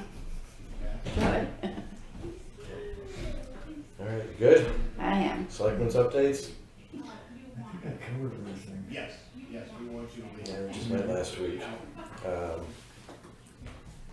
There was another decision that you wanted us to make last week, and I forget what it was. But we're gonna bring it up at the work session. I just remembered it the other day too. But I didn't write it down. When you think of it, driving home tonight, Yeah, we can do it tomorrow. We're meeting tomorrow. Yeah.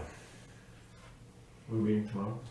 Oh, Yeah, sorry. we're meeting tomorrow. Sorry. Well, it was mostly The the big one, police yeah. station last week. It was mostly the police station last week, but there was something else that you wanted us to make a decision on. Damn it. Oh well. It'll come. I don't have anything. We've been meeting pretty regularly. Parks and Rec is a no-show. apparently. Yeah, we're gonna recess anyways, right? 'Cause, Yeah. We don't have Rod until 12:45. Right, and no, even at the end, we're gonna recess because we're gonna continue it tomorrow night. Yeah, Right. correct. So I'll make a motion that we recess until Call of the chair, call the chair. until the call of the chair. Perfect. I never heard that phrase. Cool. Oh, I did. I paid attention. Nice. That was a motion? It That was a was. motion. Second? All those in favor? Aye. Aye. Okay. All right, we're coming out of recess. 12:36, and we're here with Rod Wood, our assessor, to discuss the upcoming evaluation. So, we're currently, according to the state, at 79.6 was our last equalization. So it's a good thing we did that reval 3 years ago. Sort of saved us some money to do like a double in, which quite a few of the towns I work in did double their assessments last year, and it just creates a lot more questions. So doing these smaller increments increases is gonna, I think, work out better. It should be a straightforward update for Putnam Borough, nothing too out of the ordinary. You going to, is this 100%? Well, we do a portion of the town every year, but the whole town will be updated. You know, so we go out and do do sales verification, and then when we do our analysis on those, then apply that to the rest of the town. So that's the process. So you only physically reevaluate, physically go out and do what, 20%? Right, we've done that every year, 20%, Yeah. except for on reval years. And then on reval years, we do new construction, which we always have to do, and then the sales, properties that have sold that we use in our analysis. That works up to a couple hundred parcels, for sale properties.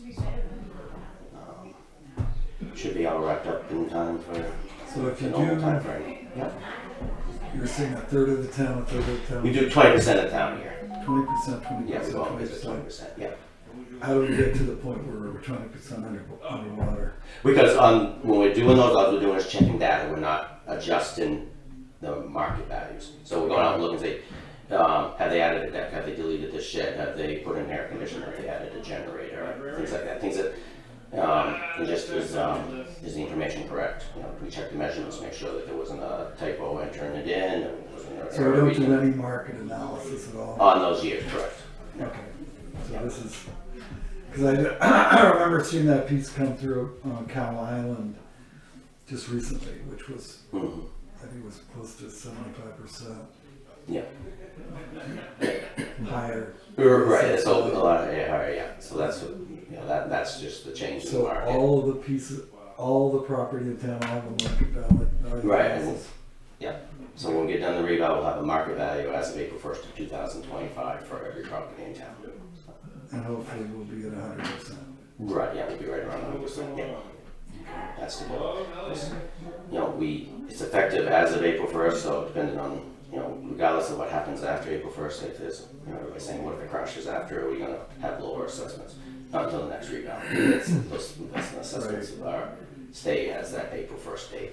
So. And things that are on the market but haven't sold, Mm-hmm. how do you deal with them? We do check their MLS to see, check our information, see if we got the correct information about the properties, and we use those as a guide. After we've done our analysis, we pull up those MLS and say, is our new assessment reflective of what that MLS is? And if not, is there a reason why? Or is it just that they're asking a lot of money for it, or are they under asking? Or, is there something specific about our property as to why it doesn't meet our model?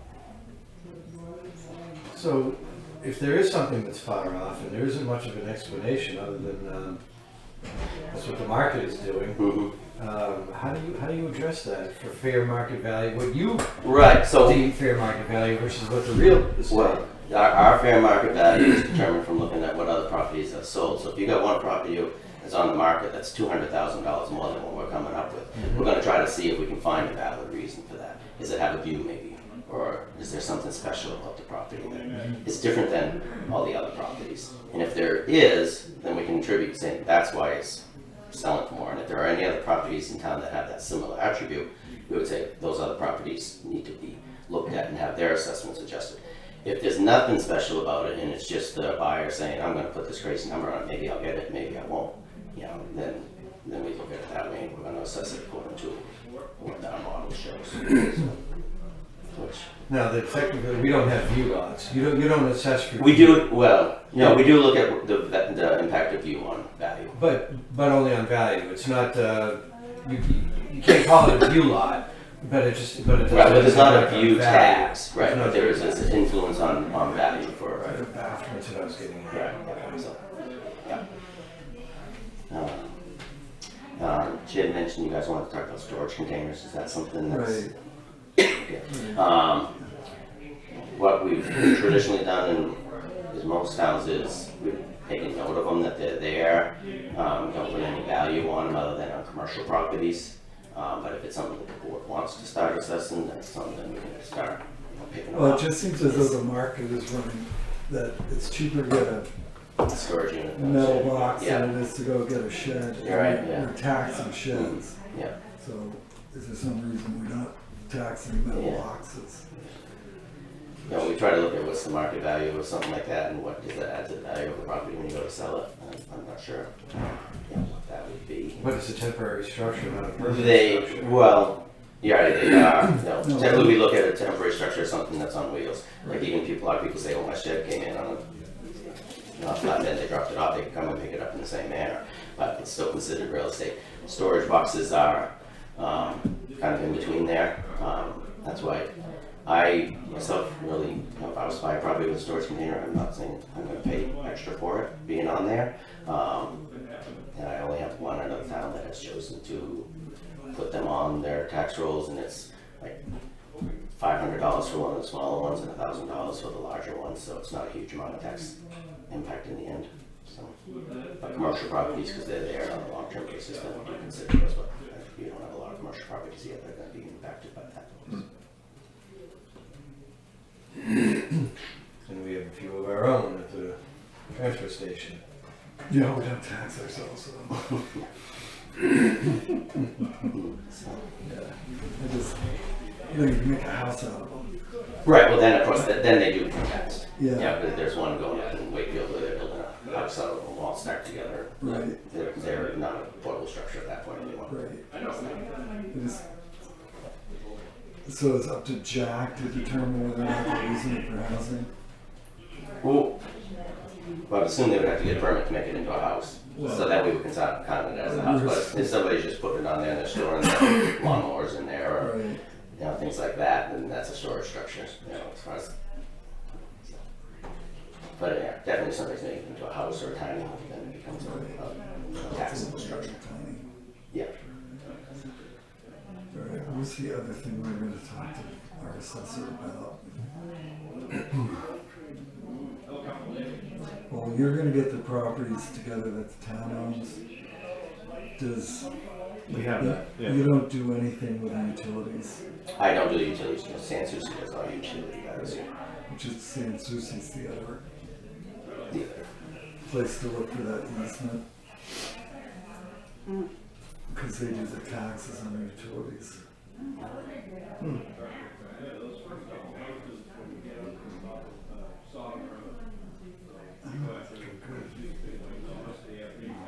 Did you have questions on any of the properties on that list? With regard to what? Like, do you want them clarified where they are, what they are? I think we can look at the tax map. Yeah, I think, Okay. yeah. And talk to Jackie. You're not assessing town property. Well, we do assess town properties too. We do put a market value on those. Just for the, So do you look at the list that Cammy puts in the town report of, Yeah, well, she pulls that off the assessment program, so that's yeah, she must have got the dollar figure. she gets the dollar value from the assessment program from that charge. So I assume that's where she got it from, unless you are using your insurance values. But those towns usually use. my fear is that she's just using the Word document from last year. I think she for that. I know she asked me for the MS1. I don't recall if she asked for the town property values. Yeah, there was They shouldn't really have changed much. There was one document Yeah. she did get from you. Yeah, that was the Pretty MS1. detailed. Yeah, that was the MS1 document. I will probably, because I have my laptop here, I will probably go through the list and, on GIS or whatever it's called, and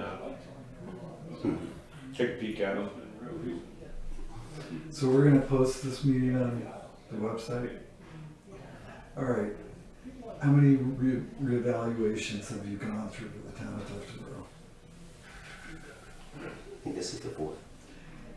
Has there ever been a reassessment where every property in town was increased by the shortfall? In other words, we're 21% on the market now, where every piece of property was increased in value by 21%? No, because there's different classes of properties. Right. Some always increase more than others, and some Don't increase. some don't increase much. You get like some campers on that aren't gonna change very much. Right. But most every vacant lot and improved, dwelling unit that's a conventional dwelling unit is gonna see an increase. Even Probably manufactured homes. not 21%. No, some will go up more, some will go up less. So, but, Okay. yeah. Generally speaking, it's the lakefront property that increases at a faster rate. Generally, yes, because there are more of a limited supply of those than The other higher value properties, even view lots, will probably. You're right, yeah. We're seeing vacant lots selling now for well over $100,000, even without views. So, Yeah. And we're seeing $1 million houses being built on back lots. Yes, yeah, Yes. which is, that's not something I typically see in most of my towns, but it's, there's a lot of them in this town. Yeah.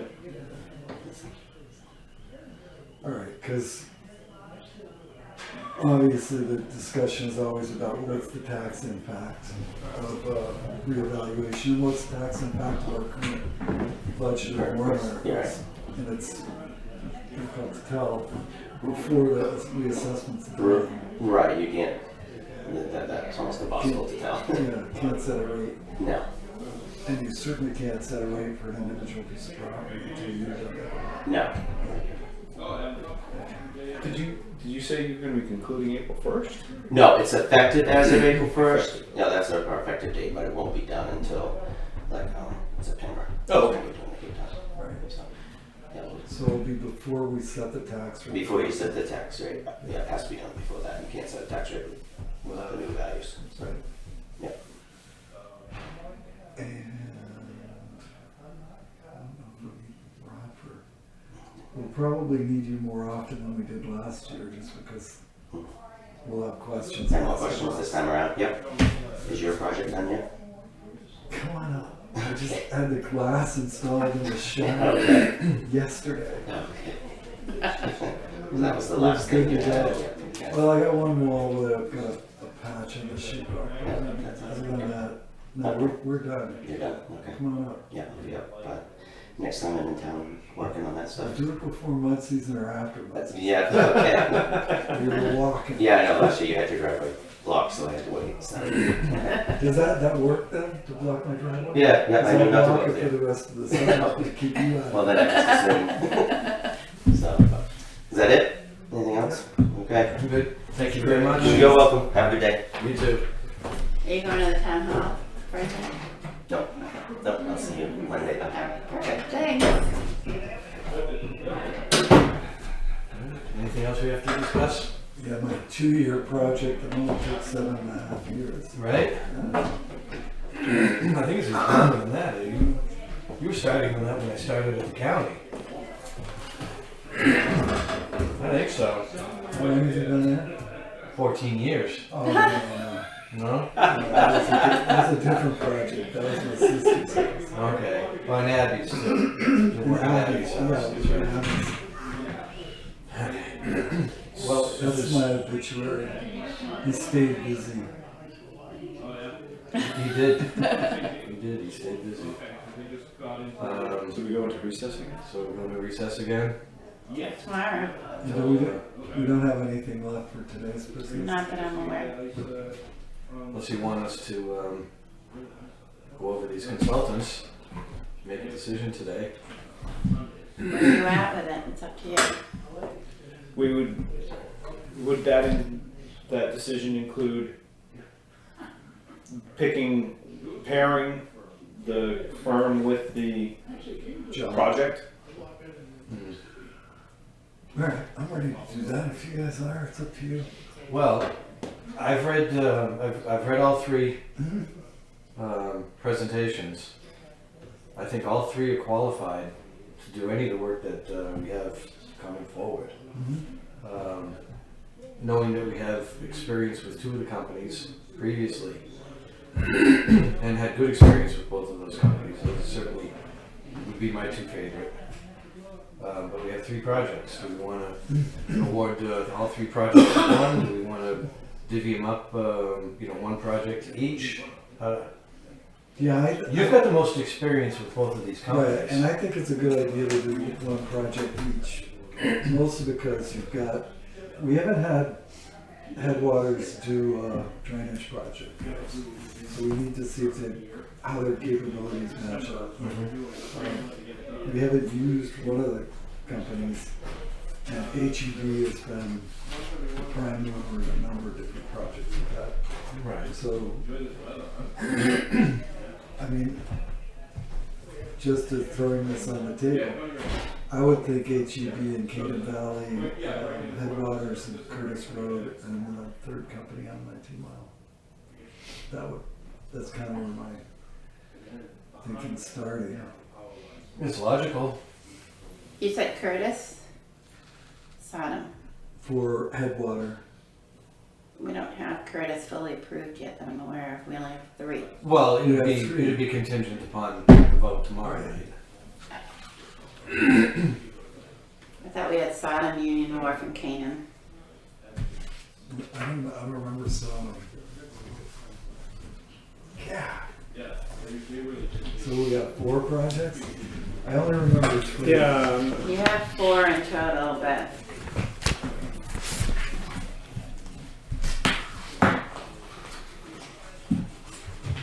Curtis Road, And, Union Wharf. it is Curtis? yeah. Okay, I'm Curtis. wrong. But Canaan was Last year. approved last was, year. was last year. That's not on the warrant this year. Right. So we've got Canaan, Aldine, under, Just not awarded. not awarded, Curtis, and Union Wharf. I don't remember a Sodom coming through yet. Okay, maybe that's one that I think.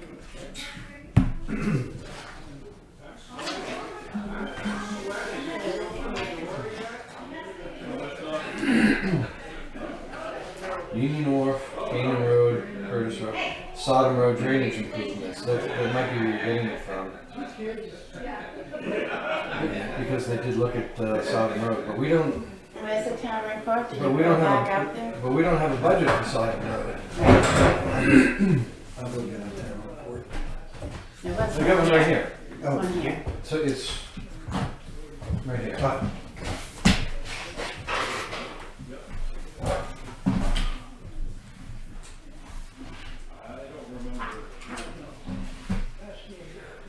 Dave, what is the 2 on the warrant this year? Curtis Road is number 10. And the amount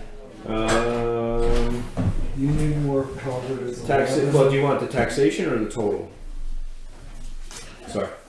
Curtis is 146,457 total. And Union Wharf is 869,295 total. What was Curtis again? 146,457. And Sodom Road we don't have a budget for. Right. of, right, and Canaan was just over 800 as well. 839,412. But that was approved last year. And that, Well, I don't think it was. yeah, did we, I don't know that we awarded that. No, you haven't. We didn't. That's when you just, in your opinion, would be HEB. Right, And then Curtis for Headwaters. yeah, And then Union Wharf for CMA. right. Do we want to reverse those if for no other reason than we're not familiar with CMA's work, and so we would give them the lower dollar value? They're a much bigger firm. I mean, they gave It's us. just a question. I'm not Yeah. sold on the idea. No, I looked at their curriculum vitae here. A lot of culvert work, a lot of different jobs around the state. Yeah. So I'm pretty That's confident about that. okay. Yeah, and HEB did all the work on this, on the Canaan Road anyway, so that, and then when we come to the Sodom Road, I guess, But that's next year. right. And we have given Headwaters a lot of work, and we probably will give them more work next year. If we go to We'll go to Melbourne. Right. All right. So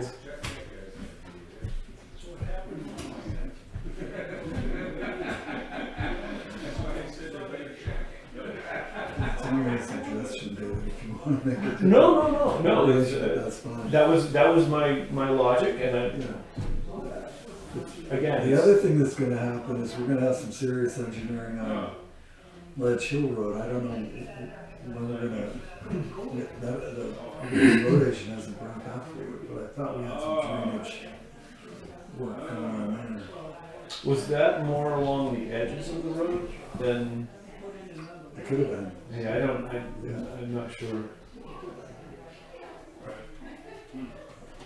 I know that a lot of the roadside drainage on Ledge Hill Road is suffering, but as far as any crossings, like Chip said, he hasn't brought it forward to us that it needs to be done. No, And here we are, we're gonna be paving it this year. If there was any drainage work to be done, I would think that our road agent would have tried to do it before the road side, before the paving was done.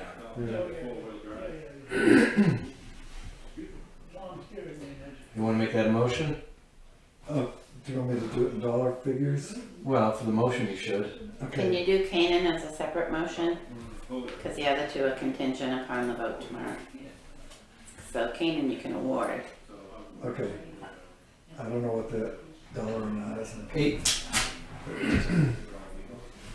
All right, I'll make a motion, we award the Canaan Road drainage contract for $839,412 to HEB. Yeah, HEB from HEB Engineers. HEB Engineers. I'll second. Any further discussion? All those in favor? Aye. Do you want to do a contingent vote, or do you want to wait until the next meeting? Let's make it contingent. Let's get it done. I'll make a motion that we award the Union Wharf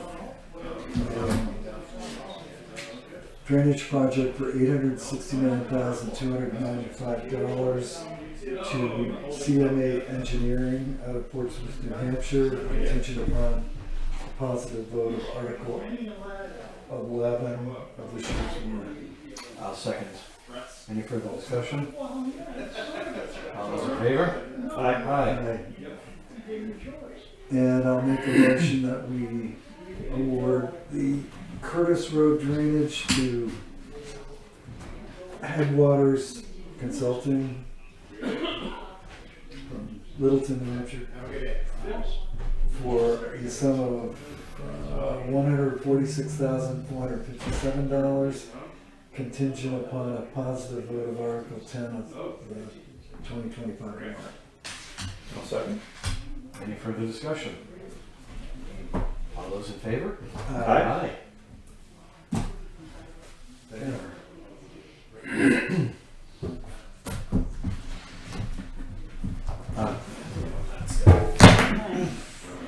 We're just spending millions of dollars.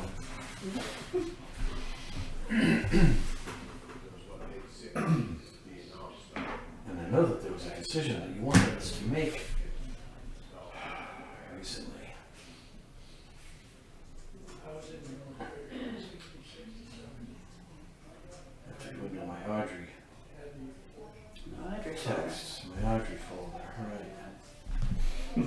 Excuse me.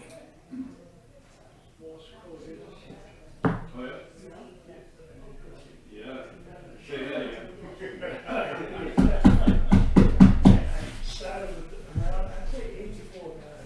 Yep, we should do it again.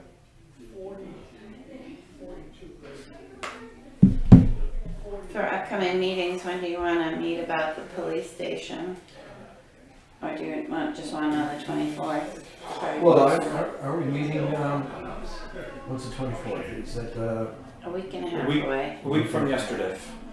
Oh, sorry, 2 weeks from 2 yesterday. weeks from yesterday? We should do that I again. thought we were gonna do a work session next week. That's what It was on the agenda, but we have it on the not agenda, intentionally. but it was kind of a mistake. A mistake? You don't wanna do, We can. I'm good for it. Well, I mean, But it means Dave has to take time out of work. it is what it is. How much does it? I guess how much does it matter what happens tomorrow night? A lot. Yeah, that's where it's the road, you know how much money you have. I mean, What I do you think we can kind of agree to contact Audrey if we wanna, we can chat at the end of the meeting, we're still meeting. If it looks as though we need a meeting next week, then we can let her know. Yeah, I would agree. Thursday morning. I already have it on my schedule, not because I saw it on the agenda, so I threw it on my schedule. So it's easy to take it out. It's harder to put it in. for when? Hi. I don't want to to interrupt. It's okay. And there's been a maintenance issue brought to my attention about the bathroom, the farthest one, that it's not flushing properly, so I'm not sure if we have a plumber or anything. I'm like, so I'm just letting you know, you guys can figure that out. I just want to make you Is aware. it a sign to get paper towels out? Yes, Dolly was very concerned that we would not understand how to use the automatic paper towel. It says PARM. I had actually put it away, and then I went in there and saw she put another one there. So She's very- it's a clogged toilet in one of the, in the. Or the water's not filling in the back or something like that. So Okay. I'm just letting y'all. All right, just put a sign on it, close it, just put a sign on it, out of order. We're home, get my autograph. So what we were talking about Thursday? Wednesday. Wednesday, the 19th.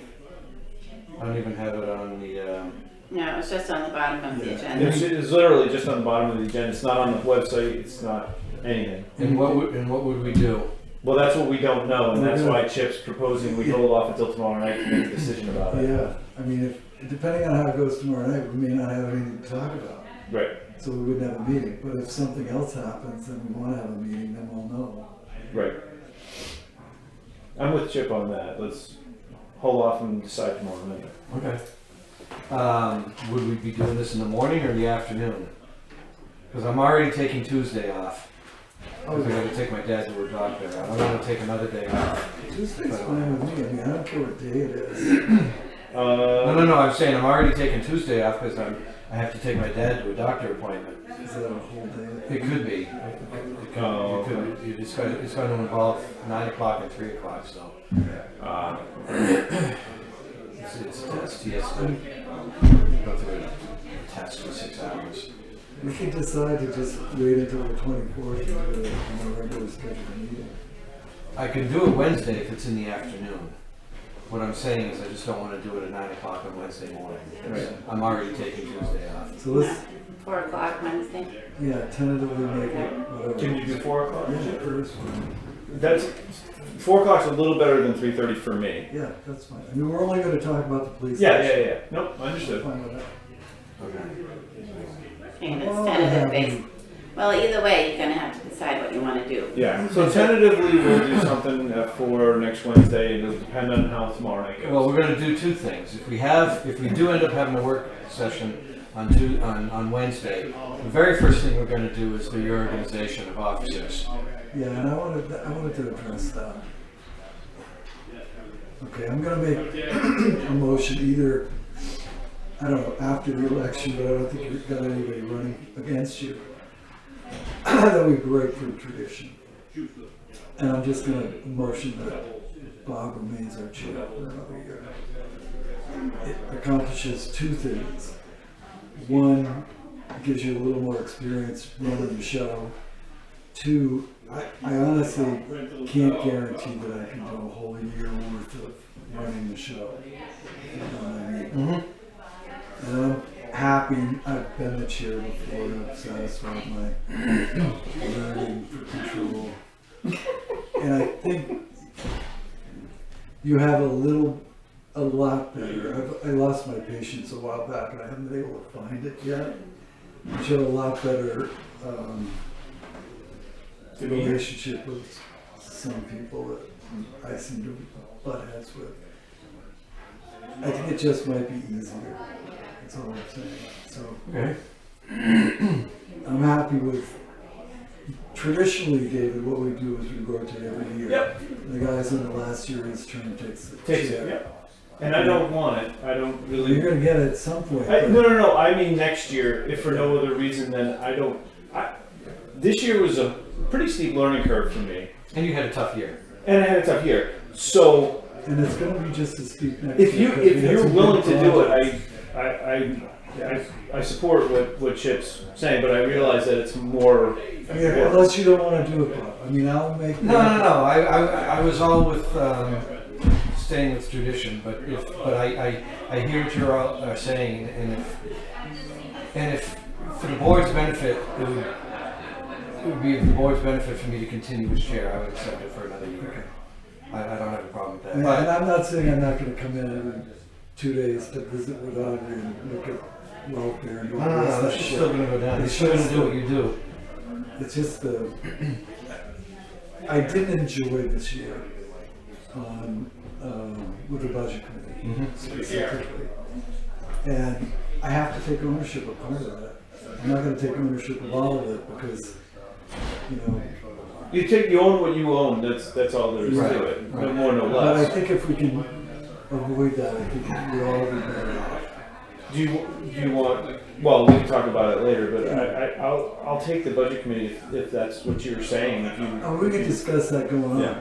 but I honestly think that needs to be a change as well. And even if everything went wonderful, you guys still need to do that job at some point in time. I'm not gonna live forever, I'm not gonna run forever, so it needs a skill set that needs to move on from what I've been doing. I mean, I've done it for 8 years. And it's, Yeah, no, that's and I think you've paid your dues, well, this year I did.